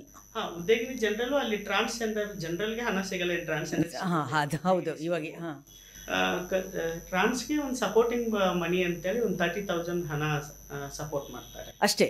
30,000 to begin with. Starting ಅದು ಒನ್ ಟೈಮ್ ಮನಿ, ಅದೇ ಸೀಡ್ ಮನಿ ಅಂತೇನೋ ಹೇಳ್ತಾರಲ್ಲ, ಸೀಡ್ ಮನಿ ಥರ ಒನ್ ಟೈಮ್ ಮನಿ. ಆ 2 ಸ್ಕೀಮ್ ಬಿಟ್ಟರೆ ಸದ್ಯಕ್ಕೆ ಯಾವ ಸ್ಕೀಮ್ಗಳು ಇಲ್ಲ. ಇವಾಗ ಬೇಸ್ ಲೈನ್ ಸರ್ವೆ ಸ್ಟಾರ್ಟ್ ಆಗ್ತಾ ಇದೆ. ಅಂದರೆ ಜನಸಂಖ್ಯೆ ಎಷ್ಟು ಜನ ಟ್ರಾನ್ಸ್ ಇದೀವಿ ಅಂತೇಳಿ ಸರ್ಕಾರಕ್ಕೆ ನಂಬರ್ಸೇ ಇಲ್ಲ. ಈಗ ಪೈಲಟ್ ಆಗಿ ವಿಜಯಪುರ ಮತ್ತು ಮೈಸೂರು ಆಯಿತು. ಈಗ ವಿಮೆನ್ ಡೆವಲಪ್ಮೆಂಟ್ ಕಾರ್ಪೊರೇಷನ್ ಇಂದ ಆ್ಯಕ್ಚುಲಿ ಇದು ಫುಲ್ ನೋಡಲ್ ಏಜೆನ್ಸಿ ಕರ್ನಾಟಕದಲ್ಲಿ ವಿಮೆನ್ ಆ್ಯಂಡ್ ಚೈಲ್ಡ್ ಡಿಪಾರ್ಟ್ಮೆಂಟು. ಆದರೆ ಈಗ ಜಾಸ್ತಿ ಫೋಕಸ್ಡ್ ಆಗಿ ನೋಡ್ಕೊತಾ ಇರೋದು ವಿಮೆನ್ ಡೆವಲಪ್ಮೆಂಟ್ ಕಾರ್ಪೊರೇಷನ್ MD. ಇವಾಗಿನ ಪುಷ್ಪಲತಾ ಇದ್ದಾರೆ, KS officer, senior KS officer. ಅವರು ಈ ಸರ್ವೆಯನ್ನ ಮುನ್ನಡೆಸ್ತಾರೆ. ಅಂದರೆ ಅವ್ರ ಪರ್ಸನಲ್ ಇಂಟ್ರೆಸ್ಟಿಂದ ಸೀರಿಯಸ್ ಆಗಿ ತಗೊಂಡಿದ್ದಾರೆ. ಎಸ್, ಯಾಕಂದರೆ ಅಧಿಕಾರಿ ವರ್ಗನೂ ಕೆಲಸ ಮಾಡೋ ಮನಸ್ಥಿತಿಗಳು ಚೆನ್ನಾಗಿದೆ. ಹೌದು, ಅದು ಏನೇ ಆಗಬೇಕಾದ್ರೂ ಇಂಡಿವಿಜುವಲ್ ಆಫೀಸರ್ ಅವರು ಸುಮಾರು 3-4 ಇಯರ್ಸಿಂದ ವಿಮೆನ್ ಡೆವಲಪ್ಮೆಂಟ್ ಕಾರ್ಪೊರೇಷನ್ ಮತ್ತು ಟ್ರಾನ್ಸ್ಜೆಂಡರ್ ಬಗ್ಗೆ, ಟ್ರಾನ್ಸ್ಜೆಂಡರ್ ಸಮಸ್ಯೆಗಳ ಬಗ್ಗೆ ಸಂಪೂರ್ಣ ಅರ್ಥ ಮಾಡ್ತಾರೆ. ಪುಷ್ಪಲತಾನವರು ಹೌದು, ಸಮಸ್ಯೆಗಳ ಬಗ್ಗೆ ಅರ್ಥ ಮಾಡ್ಕೊಂಡಿದ್ದಾರೆ. ಲಾಸ್ಟ್ ಆ್ಯಕ್ಚುಲಿ ಅವರು ಟ್ರಾನ್ಸ್ಫರ್ ಮಾಡ್ಬೇಕಂತೇಳಿ ಎಲ್ಲ ಹೋದಾಗ ನಾವು ಅಬ್ಜೆಕ್ಷನು ಮಾಡಿದ್ವಿ ಸಚಿವರಿಗೆ, ಲಕ್ಷ್ಮೀ ಹೆಬ್ಬಾಳ್ಕರ್ಗೆ ಹೋಗಿ ಮಾತಾಡಿದ್ವಿ. ಯಾಕಂದರೆ ಈಗ ಸರ್ವೆ ಆಗ್ತಾ ಇದೆ, ಸರ್ವೆ ಮಾಡಿಕೊಟ್ಟು ನೀವು ಎಲ್ಲಾದರೂ ಟ್ರಾನ್ಸ್ಫರ್ ಮಾಡಿ, ಅಧಿಕಾರಿಗಳು ಎಲ್ಲಾದರೂ ಕೆಲಸ ಮಾಡಲೇಬೇಕು. ಆದರೆ ಒಂದು ಸರ್ವೆ ಪ್ರಕ್ರಿಯೆನ ಒಂದು ಹಂತಕ್ಕೆ ತಂದಿದ್ದಾರೆ. ಇನ್ನು ಹೊಸ ಮ್ಯಾನೇಜಿಂಗ್ ಡೈರೆಕ್ಟರ್ ಬಂದರೆ ಕಷ್ಟ ಆಗ್ತಾ ಹೋಗುತ್ತೆ. ಅವರು ನಮ್ಮ ಬಗ್ಗೆ ಅರ್ಥ ಮಾಡ್ಕೊಂಡು ಮತ್ತೆ ಸರ್ವೆ 2 ವರ್ಷ ಡಿಲೇ ಆಗ್ತಾ ಹೋಗುತ್ತೆ. ಈ ಸಮುದಾಯಕ್ಕೆ ಒಂದು ಸರ್ವೆ ಆದರೆ ಒಂದು ಸ್ಟ್ಯಾಟಿಸ್ಟಿಕ್ಸ್ ಸಿಗುತ್ತೆ. ಅವಾಗ ಹೆಲ್ತಲ್ಲಿ ಏನು ಸಮಸ್ಯೆ ಇದೆ, ಎಜುಕೇಷನಲ್ಲಿ ಏನು ಸಮಸ್ಯೆ ಇದೆ, ಹೌಸಿಂಗು, ಎಂಪ್ಲಾಯ್ಮೆಂಟು, ಒಂದು ಡಾಟಾ ಸಿಗುತ್ತೆ. ಸರ್ಕಾರಕ್ಕೂ ಒಂದು ಏನು ಮಾಡ್ಬೋದು ಅಂತ ಒಂದು ಐಡಿಯಾ ಸಿಗುತ್ತೆ. ಹೌದು. ಹಾಗಾಗಿ ನಮ್ಮ ಮಾತಿಗೆ ಒಂದು ಸಮುದಾಯದ ಎಲ್ಲ ಸಂಘಟನೆಗಳು ಹೋಗಿ ಸಚಿವರ ಹತ್ರ ವಿನಂತಿಸಂತೆ ಒಪ್ಕೊಂಡು ಪುಷ್ಪಲತಾ ಅವ್ರನ್ನೇ ಕಂಟಿನ್ಯೂ ಮಾಡಿದ್ದಾರೆ ಸರ್ವೆ ಮುಗಿಯೋವರೆಗೂ ಅಂತ. ಈಗ ಸರ್ವೆ ಮಾರ್ಚಲ್ಲಿ ಸ್ಟಾರ್ಟ್ ಮಾಡ್ತಾ ಇದ್ದಾರೆ. 2 ಜಿಲ್ಲೆ ಪೈಲಟ್ ಆಗಿ ಆಗಿದೆ, ಮೈಸೂರು, ಬಿಜಾಪುರ. ಅದರವಾಗಿ 29 ಡಿಸ್ಟ್ರಿಕ್ಟ್ಸು ಈ ತಿಂಗಳಿಂದ ಸರ್ವೆ ಸ್ಟಾರ್ಟ್ ಆಗುತ್ತೆ. ಅದು ಒಂದು ಸರ್ವೆ ಆದರೆ ಏಪ್ರಿಲ್ ಮೇ ಅಥವಾ ಜೂನಲ್ಲಿ ಒಂದು ಸ್ಟ್ಯಾಟಿಸ್ಟಿಕ್ ಈ ಸಮುದಾಯದ ಕೈಲಿ ಇರುತ್ತೆ. ಇದು ಒಂದು ಸ್ಟೇಟ್ ಲೆವೆಲ್ ಪಾಲಿಸಿ ಮಾಡೋದಕ್ಕೆ ಸರಿ ಹೋಗುತ್ತೆ. ಕರ್ನಾಟಕ ಟ್ರಾನ್ಸ್ಜೆಂಡರ್ ಪಾಲಿಸಿ 2017 ಇದೆ. ಸರ್ಕಾರ ಸಿದ್ದರಾಮಯ್ಯ ಅವರು CM ಇದ್ದಾಗೇನೆ ಇವರೇ ಅಪ್ರೂವ್ ಮಾಡಿ ಪಾಲಿಸಿ ಮಾಡಿದ್ದಾರೆ. ಆದರೆ ಇಂಪ್ಲಿಮೆಂಟೇಷನ್ 0, ಯಾವುದೇ ಅನುಷ್ಠಾನ ಆಗದೆ ಇರೋದು ಒಂದು ವಿಪರ್ಯಾಸ ಅಂತ ಹೇಳ್ಬೋದು. ಮತ್ತು ಅಧಿಕಾರಿ ವರ್ಗ, ಈ ಶಾಸಕಾಂಗ, ಕಾರ್ಯಾಂಗದ ವ್ಯವಸ್ಥೆ ಈ ಸಮುದಾಯದ ಪರವಾಗಿ ಇಲ್ಲದೆ ಇರೋದಕ್ಕೆ ಇಷ್ಟು ಡಿಲೇ ಆಗಿದ್ದು. ಈಗ ಸ್ವಲ್ಪ ಬೆಳವಣಿಗೆ ಸ್ಟಾರ್ಟ್ ಆಗ್ತಾ ಇದೆ. ಓಕೆ, ಇವಾಗ ಸೆಂಟ್ರಲ್ಗೆ ಬಂತು ಅಂತ ಹೇಳಿದ್ರೆ ministry of social justice and empowerment ಆಗುತ್ತೆ.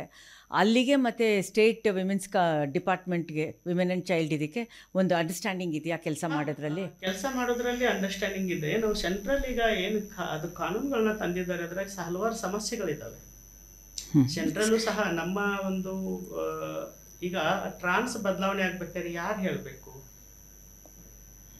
ಟ್ರಾನ್ಸ್ಜೆಂಡರ್ ಬದಲಾವಣೆ ಆಗ್ಬೇಕಾದ್ರೆ ಸಚಿವರಿಗೆ ಟ್ರಾನ್ಸ್ಜೆಂಡರ್ ಬಗ್ಗೆ ಗೊತ್ತಿಲ್ಲ, MP ಗಳಿಗೆ ಟ್ರಾನ್ಸ್ ಬಗ್ಗೆ ಗೊತ್ತಿಲ್ಲ. MP ಗಳೇ ಕುಂತು ಕಾನೂನು ಮಾಡಿದ್ರೆ ಕಷ್ಟ ಆಗ್ತಾ ಹೋಗುತ್ತಲ್ವಾ? ನನ್ನ ಬದಲಾವಣೆಗೆ ಯಾವ ರೀತಿ ಕಾನೂನುಗಳಿದ್ರೆ ಉತ್ತಮ ಅಂತ ನಾನೇ ಹೇಳಬೇಕು. ಆಕ್ಚುಲಿ ಅದನ್ನ ಕೇಳಕ್ಕೆ ಅಂತಾನೆ ಸ್ಟ್ಯಾಂಡಿಂಗ್ ಕಮಿಟಿ ಎಲ್ಲ ಮಾಡಿ ನಮ್ಮ ಕಡೆಯಿಂದ ರೆಕಮೆಂಡೇಶನ್ ಎಲ್ಲ ತಗೊಂಡು ಸೀದಾ ಹಾಗೆ ತೆಗೆದು ಡಸ್ಟ್ಬಿನ್ ಹಾಕ್ತಾರೆ. ಈ ಕಾನೂನುಗಳೆಲ್ಲ ಯಾವಾಗ ಬಂತು ಗೊತ್ತಾ?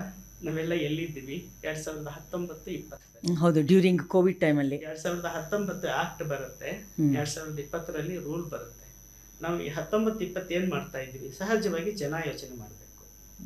19-20 ನಾವು ಮನೆಯಾಗಿರುವಾಗ ನೀವು ಕಾನೂನುಗಳನ್ನ ಮಾಡ್ತೀವಿ, ಕಾನೂನುಗಳನ್ನ ತರ್ತೀನಿ ಅಂದರೆ ಈ ಸಮುದಾಯದ ಬದಲಾವಣೆಗಳಿಗೆ ಕಾನೂನುಗಳಲ್ಲ ಅಂತ ನಾವು ಅನ್ಕೊಳ್ತೀವಿ. ನಾಮಕಾವಸ್ಥೆ ಈ ಕಾನೂನುಗಳು ಕೇಂದ್ರ ಸರ್ಕಾರ ಮರುಪರಿಶೀಲನೆ ಮಾಡಬೇಕು. ನಮಗೆ ಏನು ಬೇಕು? ಇವಾಗ ನನಗೆ ಯಾರಾದರೂ ಹೊಡೆದ್ರೆ 6ರಿಂದ 2 ವರ್ಷ ಶಿಕ್ಷೆ ಅಂತ, 6 ತಿಂಗಳಿಂದ 2 ವರ್ಷ ಶಿಕ್ಷೆ ಅಂತ ಇದೆ. 302 ಹಳೆ IPC 302 ಕೊಲೆ ಮಾಡಿದರೆ, ಹಾಫ್ ಮರ್ಡರ್ ಮಾಡಿದರೆ ಈ ಕೇಸ್ಗಳು ಅಷ್ಟು ಕಠಿಣವಾದ ಶಿಕ್ಷೆ ಇದ್ರೂ ಇವಾಗ್ಲೂ ಹಿಂಸೆ ಗಲಾಟೆ ಎಲ್ಲ ನಡೀತವೆ. 2 ವರ್ಷ ಶಿಕ್ಷೆ ಅಂದರೆ ಯಾರಾದರೂ ಟ್ರಾನ್ಸ್ಜೆಂಡರ್ ಬಂದು ಹೊಡೆದು ಹೋಗ್ಬೋದು. ಮತ್ತೆ ರೇಪ್ ಕೂಡ ತುಂಬ ಕಾಮನ್. ಮತ್ತೆ ಸೆಕ್ಷುವಲ್ ಹರಾಸ್ಮೆಂಟ್ ಅದರಲ್ಲಿ ಟ್ರಾನ್ಸ್ಜೆಂಡರ್ನ ಇನ್ಕ್ಲೂಡ್ ಮಾಡೇ ಇಲ್ಲ. ಅಂದರೆ ಇವಾಗ ನೀವು ಅಮೆಂಡ್ ಮಾಡಬೇಕು ಅಂತ ಹೇಳ್ತಾ ಇದ್ದೀರಾ? ನಾವೇನು ಹೇಳ್ತಾ ಇದ್ವಿ, ಸಾಮಾನ್ಯ ಕಾನೂನುಗಳಲ್ಲಿನೂ ಅಷ್ಟು ನೀವು ಕಾನೂನು ಅಮೆಂಡ್ ಮಾಡೋಕ್ಕಾಗಿಲ್ವಲ್ಲ. ನಾನು ಟ್ರಾನ್ಸ್ ಗಂಡಸ್ ಅಂತ ಹೇಳ್ಕೊತೀನಾ, ಗಂಡಸರ ಕಾನೂನು ಅಪ್ಲೈ ಆಗಲಿ. ನಾನು ಟ್ರಾನ್ಸ್ ಹೆಂಗಸ್ ಅಂತ ಹೇಳ್ಕೊತೀನಾ, ಹೆಂಗಸರ ಕಾನೂನುಗಳು ಅಪ್ಲೈ ಆಗಲಿ. ಸಾಮಾನ್ಯ ಕಾನೂನು ಅಪ್ಲೈ ಮಾಡಿ ಅಲ್ವಾ? ಇಲ್ಲ ಟ್ರಾನ್ಸ್ಜೆಂಡರ್ಗೆ ಬೇಕಾಗಿದೋ ಅಂತ ಕಾನೂನುಗಳನ್ನ ತಗೊಂಡು ಬನ್ನಿ. ಅದಕ್ಕೇನಂತಾರೆ? ಈಗ ರಾಜ್ಯ ಸರ್ಕಾರಗಳಿಂದ ನಾವು ಇಲ್ಲಿಂದ ಡಿಮ್ಯಾಂಡು ನಮ್ಮ ಇಶ್ಯೂಗಳ ಬಗ್ಗೆ ಅರ್ಥ ಮಾಡಿಸಿ ಕೇಂದ್ರಕ್ಕೆ ಈ ಕಾನೂನು ಆಗೋಕ್ಕಿಂತ 2016-17ರಲ್ಲಿ ಶಿಫಾರಸೆಲ್ಲ ಮಾಡಿದ್ದೀವಿ. ಅವೆಲ್ಲ ತೆಗೆದು ಹಂಗೆ ನೀವು ಮೂಲೆಯಲ್ಲಿ ಎಸೆದ್ರೆ ಈ ಕಾನೂನುಗಳಲ್ಲಿನೂ ಸ್ವಲ್ಪ ಬದಲಾವಣೆಗೆ ಪಾಯಿಂಟ್ಗಳಿದ್ದಾವೆ, ಆದರೆ ಮೇಜರ್ ಬದಲಾವಣೆಗಿಲ್ಲ. ನಿಮಗೆ ಕೆಲಸಕ್ಕೆ ಸೆಕ್ಯೂರಿಟಿ ಕೊಡ್ತೀವಿ ಅಂತಂದಾಗ ಯಾವ ರೀತಿ ಕೊಡ್ತೀರಾ ನನ್ನ ಪ್ರಶ್ನೆ. ಓಕೆ, ಈಗ ನಾನು ಕುಟುಂಬ ಮನೆ ಎಲ್ಲ ಬಿಟ್ಟು ಹೊರಗಡೆ ಬಂದಿದ್ದೀನಿ. ನಾನು ಬದುಕನ್ನು ಯಾವ ರೀತಿ ರೂಪಿಸ್ಕೊಳ್ಬೇಕು, ಯಾವ ರೀತಿ ಕಟ್ಕೋಬೇಕು ಅನ್ನೋದು ನಾನು ನಿರ್ಧಾರ ಮಾಡಬೇಕು. ಈಗ ನನಗೆ ಅಗರಬತ್ತಿ ಮಾಡೋಕ್ಕೆ ಇಷ್ಟ ಇಲ್ಲ, ನೀವು ಹೋಗಿ ಅಗರಬತ್ತಿನ ಮಾಡಲೇಬೇಕನ್ನೋ ವ್ಯವಸ್ಥೆಯಲ್ಲಿ ತಂದಿದ್ದೀರಾ. ನನಗೆ ಹೋಟೆಲ್ ಮಾಡೋಕ್ಕೆ ಇಷ್ಟ ಇಲ್ಲ, ನೀನು ಹೋಗಿ ಹೋಟೆಲ್ ಮಾಡಲೇಬೇಕನ್ನೋ ವ್ಯವಸ್ಥೆಯಲ್ಲಿ ತಂದಿದ್ದೀರಾ. ಈಗ ನಾನು ಹೈಯರ್ ಎಜುಕೇಷನ್ ಮಾಡಿ KS ಆಗ್ತೀನಿ, ಹೈಯರ್ ಎಜುಕೇಷನ್ ರಿಸರ್ವೇಷನ್ ಕೊಟ್ಟಿದ್ದೀರಾ. ಆದರೆ ಅದಕ್ಕೆ ಪೂರಕ ವಾತಾವರಣ ಎಲ್ಲಿದೆ? ಫ್ರೀ ಹಾಸ್ಟೆಲ್ ಇಲ್ಲ, ಸ್ಟೈಫಂಡ್ ಬೇಕು. ನೀವು ಬರೀ ಶಿಕ್ಷಣ ಇದೆ ಅಂತೇಳಿ ಊಟ ನೀರ ಬಿಟ್ಟು ಎಜುಕೇಷನ್ ಕಂಟಿನ್ಯೂ ಮಾಡೋಕ್ಕಾಗತ್ತಾ?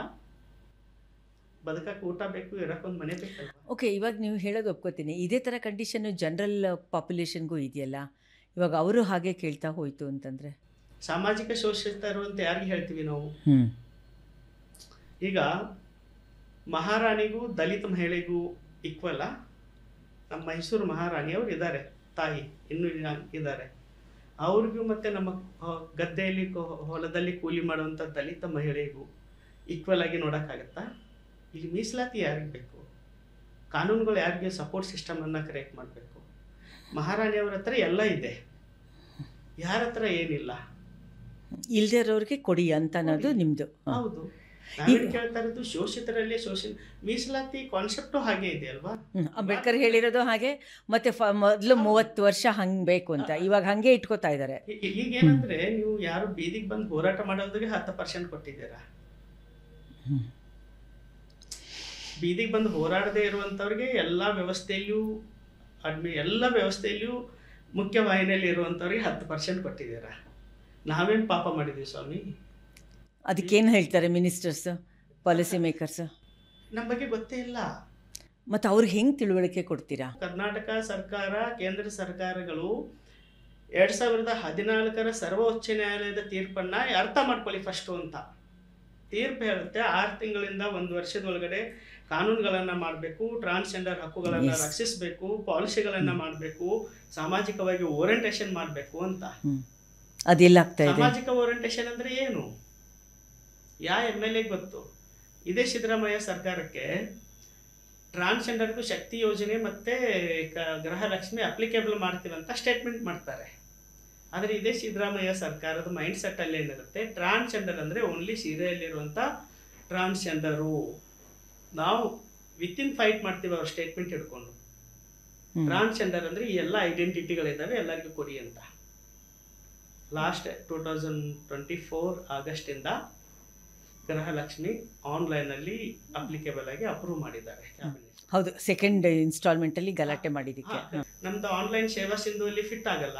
Transgender ID card district commissioner ID card ಏನು ಕೊಡ್ತಾರೆ, ಡೆಪ್ಯೂಟಿ ಕಮಿಷನರು DC ಅವರು ಆ ID ಕಾರ್ಡ್ ಪರಿಗಣಿಸಿ ಟ್ರಾನ್ಸ್ಜೆಂಡರ್ ಕೊಡಬೇಕು. ಎಷ್ಟು ಜನ ID ಕಾರ್ಡ್ ತಗೊಂಡಿದ್ದಾರೆ? ಎಷ್ಟು ಜನಕ್ಕೆ ಗೊತ್ತಿದೆ ತಗೋಬೇಕು ಅಂತ? ಎಂಟರ್ ಕರ್ನಾಟಕ 3,000 ರಿಂದ 4,000 ಜನ ಮಾತ್ರ ತಗೊಂಡಿರೋದು. 40,000 ಜನರಲ್ಲಿ ಎಷ್ಟು ಜನಕ್ಕೆ ನೀವು ಓರಿಯಂಟೇಷನ್ ಕೊಡ್ತಾ ಇದ್ದೀರಾ? ಓರಿಯಂಟೇಷನ್ ಇದೆಯಾ? ಹೋಗ್ಲಿ, ಸ್ಕೀಮು ಸರ್ಕಾರದಿಂದ ಯಾವುದೋ ಓರಿಯಂಟೇಷನ್ ಇಲ್ಲ. ಇದೇನು ಸರ್ಕಾರ ದುಡ್ಡು ಕೊಟ್ಟು ನಮ್ಮನ್ನ ಕೆಲಸ ಮಾಡಿಸ್ತಾ ಇಲ್ಲ. ನಾವು ಸರ್ಕಾರದ ಜೊತೆಗೆ ಹೆಗಲು ಕೊಟ್ಟು ಕೆಲಸ ಮಾಡ್ತಾ ಇದ್ವಿ, ನಮ್ಮ ಜವಾಬ್ದಾರಿ ಅಂತ. ಸಾಕಷ್ಟು ಸಮುದಾಯದ ಆಧಾರಿತ ಸಂಘಟನೆಗಳು ಇದರಲ್ಲಿ ಶ್ರಮ ಇದೆ. ಮತ್ತೆ ಈ ಸರ್ಕಾರಗಳು ಬದಲಾಗಿ ಅಂತ ಹೇಳೋಕ್ಕಿಂತ ಯಾವ ರೀತಿ ಬದಲಾವಣೆ ಮುಖ್ಯ ಅನ್ನೋದು. ಹೋಗಿ ಹಾವೇರಿ ಜಿಲ್ಲೆಗೆ ಮೊನ್ನೆ ಜಿಲ್ಲಾ ಪಂಚಾಯಿತಿ ಆಫೀಸ್ ಕಚೇರಿಗೆ ಹೋಗಿ ಅಲ್ಲಿ ಕ್ಯಾಂಟೀನ್ ಮಾಡಿಕೊಟ್ರು ಅವರು. 10 ಜನ ಟ್ರಾನ್ಸ್ಜೆಂಡರ್ ಮುಖ್ಯವಾಹಿನಿಗೆ ಡಿಗ್ನಿಟಿ ಲೈಫಲ್ಲಿ ಬರ್ತಾ ಇದ್ದಾರೆ. ಅದು ಬದಲಾವಣೆ. ಈಗ ನಾನು ತರಕಾರಿ ಮಾರಕ್ಕೆ ಇಂಟ್ರೆಸ್ಟ್ ಇದೆಯಾ?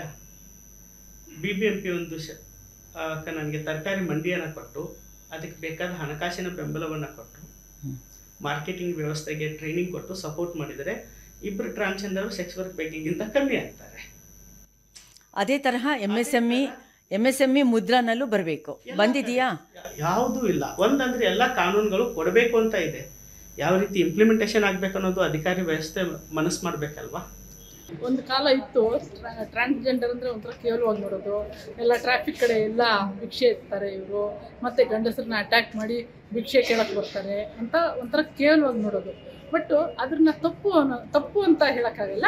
ಅದನ್ನು ನಾವು ಬರೀ ಅಷ್ಟಕ್ಕೆ ಸೀಮಿತ ಅಲ್ಲ ಅಂತ ಹೇಳೋಕ್ಕೆ ಕೆಲವೊಂದು ಟ್ರಾನ್ಸ್ಜೆಂಡರು ಒಂದು ಎತ್ತರಕ್ಕೆ ಬೆಳೆದಿದ್ದಾರೆ. ಏನು ಅಂದರೆ ಡಾಕ್ಟರ್ ಆಗಿರ್ಬೋದು, ಡಾಕ್ಟ್ರಾಗಿ ಎಷ್ಟೋ ಪೇಷಂಟ್ಗೆ ಅವರು ಟ್ರೀಟ್ಮೆಂಟ್ ಕೊಟ್ಟಿರ್ಬೋದು, ಮತ್ತು ಸೋಷಿಯಲ್ ವರ್ಕರ್ಸ್ ಆಗಿದ್ದಾರೆ. ಕೆಲವು ಟ್ರಾನ್ಸ್ಜೆಂಡರು ಎಜುಕೇಷನ್ ಫೀಲ್ಡಲ್ಲಿದ್ದಾರೆ. ಅನಾಥ ಮಕ್ಕಳಿಗೆ ತಾಯಿಯಾಗಿ ಅವರು ಎಷ್ಟೋ ಮಕ್ಕಳಿಗೆ ಎಜುಕೇಷನ್ ವರ್ಕ್ಸಿದ್ದಾರೆ. ಸೊ ಇಷ್ಟೆಲ್ಲ ಸಾಧನೆ ಮಾಡುವಾಗ ನನಗೆ ಟ್ರಾನ್ಸ್ಜೆಂಡರ್ ಬಗ್ಗೆ ಒಂದು ಅಭಿಮಾನವೂ ಇದೆ ಮತ್ತು ಹೆಮ್ಮೆನೂ ಅನಿಸುತ್ತೆ. ಏಕೆಂದರೆ ಬರೀ ಈ ಜನಗಳು ಹೇಳೋ ಅಷ್ಟಕ್ಕೆ ಸೀಮಿತ ಆಗದೆ ಇವರು ಇನ್ನು ಸಾಧನೆಗಳನ್ನ ಮಾಡ್ತಾ ಹೋಗ್ತಾ ಇದ್ದಾರೆ. ಪುಸ್ತಕದಲ್ಲಿರೋದು ಪ್ರಾಕ್ಟೀಸಿಗೆ ಬರಬೇಕಾದ್ರೆ ಅಧಿಕಾರಿಗಳಿಗೆ ಮೆಂಟಾಲಿಟಿ. ಲಾಸ್ಟ್ ನಾವು in chief secretary Karnataka Shalini Rajneesh ತುಂಬ ನೋವು ಪಟ್ಟರು. ಅವರು 2017ರಿಂದ ಸರ್ಕಾರ ನಾವೇನು ಮಾಡಿಲ್ವ ನಿಮಗೆ ಅಂತ. ಪಾಲಿಸಿ ಇದೆ, ಕಾನೂನುಗಳಿದ್ದಾವೆ, ವಿತಿನ್ ಒನ್ ವೀಕಲ್ಲಿ ಮೀಟಿಂಗ್ ಕರಿತೀನಿ ಅಂತ ಹೇಳಿ ಅವರು ಎಷ್ಟು ದಿನ ಆಯಿತು ಕರೆದ್ರು. ವಿತಿನ್ 1 ವೀಕಲ್ಲಿ ಮೀಟಿಂಗ್ ಕರೆದು, ಅಂದರೆ ಈ ರೀತಿ ಮನಸ್ಥಿತಿ ಇದ್ದಂಥ ಅಧಿಕಾರಿಗಳು ಸಪೋರ್ಟ್ ಸಿಸ್ಟಮ್ ಕ್ರಿಯೇಟ್ ಆದರೆ ಬದಲಾವಣೆ. ಲಾಸ್ಟ್ 28 ಫೆಬ್ರವರಿ ಮೀಟಿಂಗ್ ಮಾಡಿದ್ರು. ಅದೇ 25 ಫೆಬ್ರವರಿ ಪ್ರೆಜರ್ ಇತ್ತು ಅವ್ರ ಮೇಲೆ. ಬಜೆಟ್ ಆಗಬೇಕು ರಾಜ್ಯ ಸರ್ಕಾರದ, ಅವರೇ ಮುಖ್ಯ ಕಾರ್ಯದರ್ಶಿ. ಅವ್ರ ಪ್ರೆಜರ್ ಇದ್ರೂ ಡೆವಲಪ್ಮೆಂಟ್ ಕಮಿಷನರು ಉಮಾ ಮಹಾದೇವನ್ ಅವ್ರಿಗೆ ಹೇಳಿ ಮೀಟಿಂಗ್ ಇದು ತುಂಬ ಇಂಪಾರ್ಟೆಂಟ್ ಟ್ರಾನ್ಸ್ ವಿಚಾರಕ್ಕೆ ಅಟೆಂಡ್ ಮಾಡಿ ಅಂತ.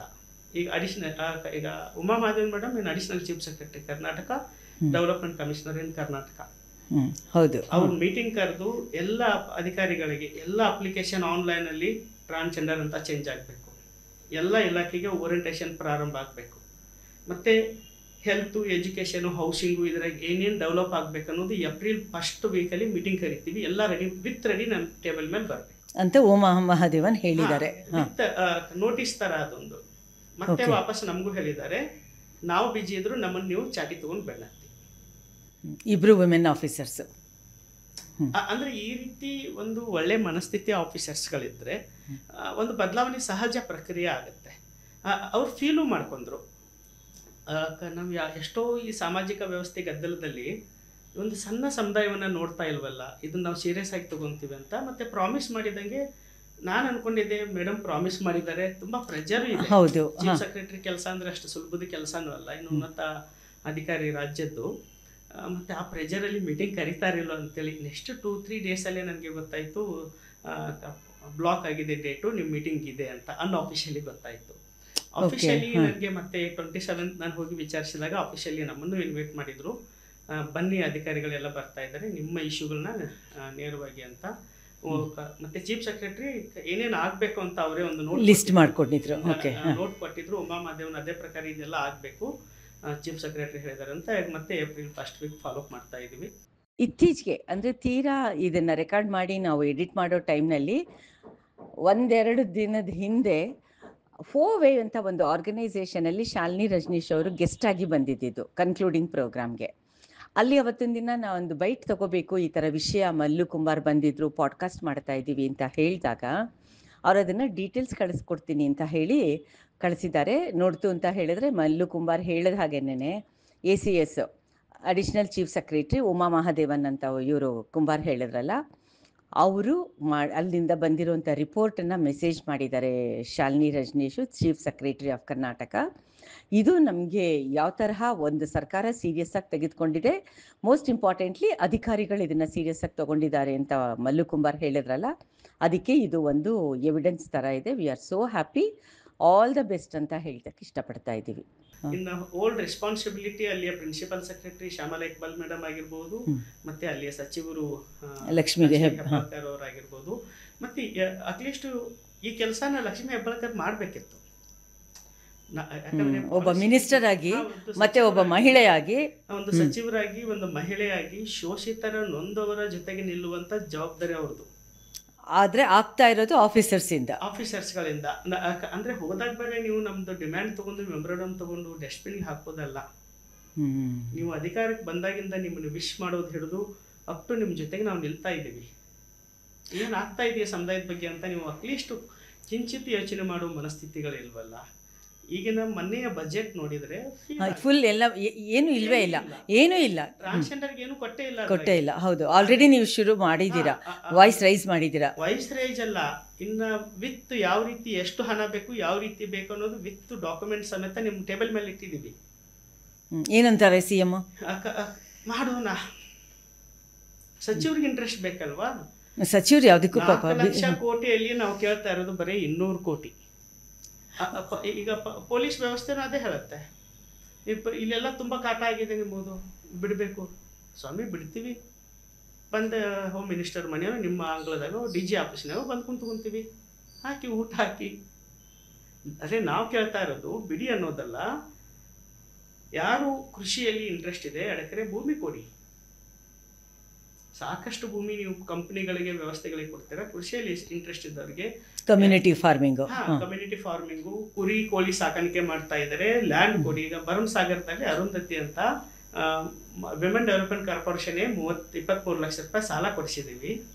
23 ಲಕ್ಷ ಕೊಟ್ಟಿದ್ದಾರೆ, ಸಾಲ ಕೊಟ್ಟು 10 ಲಕ್ಷ ಸಬ್ಸಿಡಿ, 13 ಲಕ್ಷ ವಾಪಸ್ ರಿಯಂಬರ್ಸ್ಮೆಂಟ್ ಮಾಡಬೇಕಂತ ಹೈಟೆಕ್ ಶೆಡ್ ಎಲ್ಲ ಕಟ್ಟಿ ಕುರಿ ಮತ್ತು ಕೋಳಿ ಸಾಕಾಣಿಕೆ ಮಾಡ್ತಾ ಇದ್ದಾರೆ. ಜಾಗ ನಮ್ದಲ್ವಲ್ಲ. ಇವಾಗ ನಿಮ್ದೆಲ್ಲ ಅಪ್ರೂವ್ ಆಯಿತು ಅಂತಂದರೆ ಏಪ್ರಿಲ್ ತಿಂಗಳಾದಮೇಲೆ ನಿಮ್ಮದು ಡೈರೆಕ್ಟಾಗಿ ವಿಮೆನ್ ಡೆವಲಪ್ಮೆಂಟ್ ಕಾರ್ಪೊರೇಷನ್ WDCಗೆ ಬರುತ್ತಲ್ವ? ಸಮಾಜ ಕಲ್ಯಾಣ ಇಲಾಖೆ ಅಲ್ಲಿ ಆನ್ಲೈನ್ ಇರುವಂಥ ಎಲ್ಲ ದಾಖಲಾತಿಗಳು ಚೇಂಜಸ್ ಆಗಿದೆ. ಹೌದು. ಟ್ರಾನ್ಸ್ಜೆಂಡರಲ್ಲಿ ಯಾರು SC/ST ಸಮುದಾಯದವರು ಇದ್ದಾರೆ, ಆಲ್ರೆಡಿ ಮೀಸಲಾತಿ ಇದೆ, ಸಮತಾಳ ಮೀಸಲಾತಿ. ಅದು ಇಂಗ್ಲೀಷಲ್ಲಿ ವೆರಿಟಲ್ ಮೀಸಲಾತಿ ಏನೋ ಅಂತ ಹೇಳ್ತಾರೆ, ರಿಸರ್ವೇಷನ್. ಆ ಒಂದು ಮೀಸಲಾತಿ ಏನು ಸಮತಾಳ ಮೀಸಲಾತಿಗೆ ಎಲ್ಲ ಇಲಾಖೆಗೂ ಎಲ್ಲ ಸ್ಕೀಮ್ಗಳಿಗೂ ಅನ್ವಯ ಆಗ್ತೀವಿ ಟ್ರಾನ್ಸ್ಜೆಂಡರ್. ಟ್ರಾನ್ಸಲ್ಲಿ ಅಂದರೆ ಇವಾಗ ಒಂದು ಸೆಕೆಂಡ್, ಇವಾಗ ಪ್ರತಿಯೊಂದು ಇಲಾಖೆಗೂ ಹೋಗಿ ಹೋಗಿ ನೀವು ಈ ಥರ ಮಾಡಬೇಕಾ? ಒಂದು ಸಿಂಗಲ್ ವಿಂಡೋ ಅಂತ ಮಾಡೋಕ್ಕಾಗಲ್ವಾ? ಈಗ ಅದನ್ನೇ ಮಾಡಿದ್ದು ಚೀಫ್ ಸೆಕ್ರೆಟರಿ ಏನು ಮಾಡಿದ್ದಾರೆ, ಸಿಂಗಲ್ ವಿಂಡೋ ಥರನೇ ಮಾಡಿ ಎಲ್ಲರನ್ನೂ ಒಂದೇ ಕಡೆ ಕರೆದು ನಿಮ್ಮ ಇಲಾಖೆಗಳಲ್ಲಿ ಟ್ರಾನ್ಸ್ಜೆಂಡರ್ ಪಾಲಿಸಿ ಇದೆ, ಆಕ್ಟು ರೂಲ್ ಎಲ್ಲ ಇದೆ, ಅದನ್ನೆಲ್ಲ ಕುಂತು ಓದ್ಕೊಳ್ಳಿ.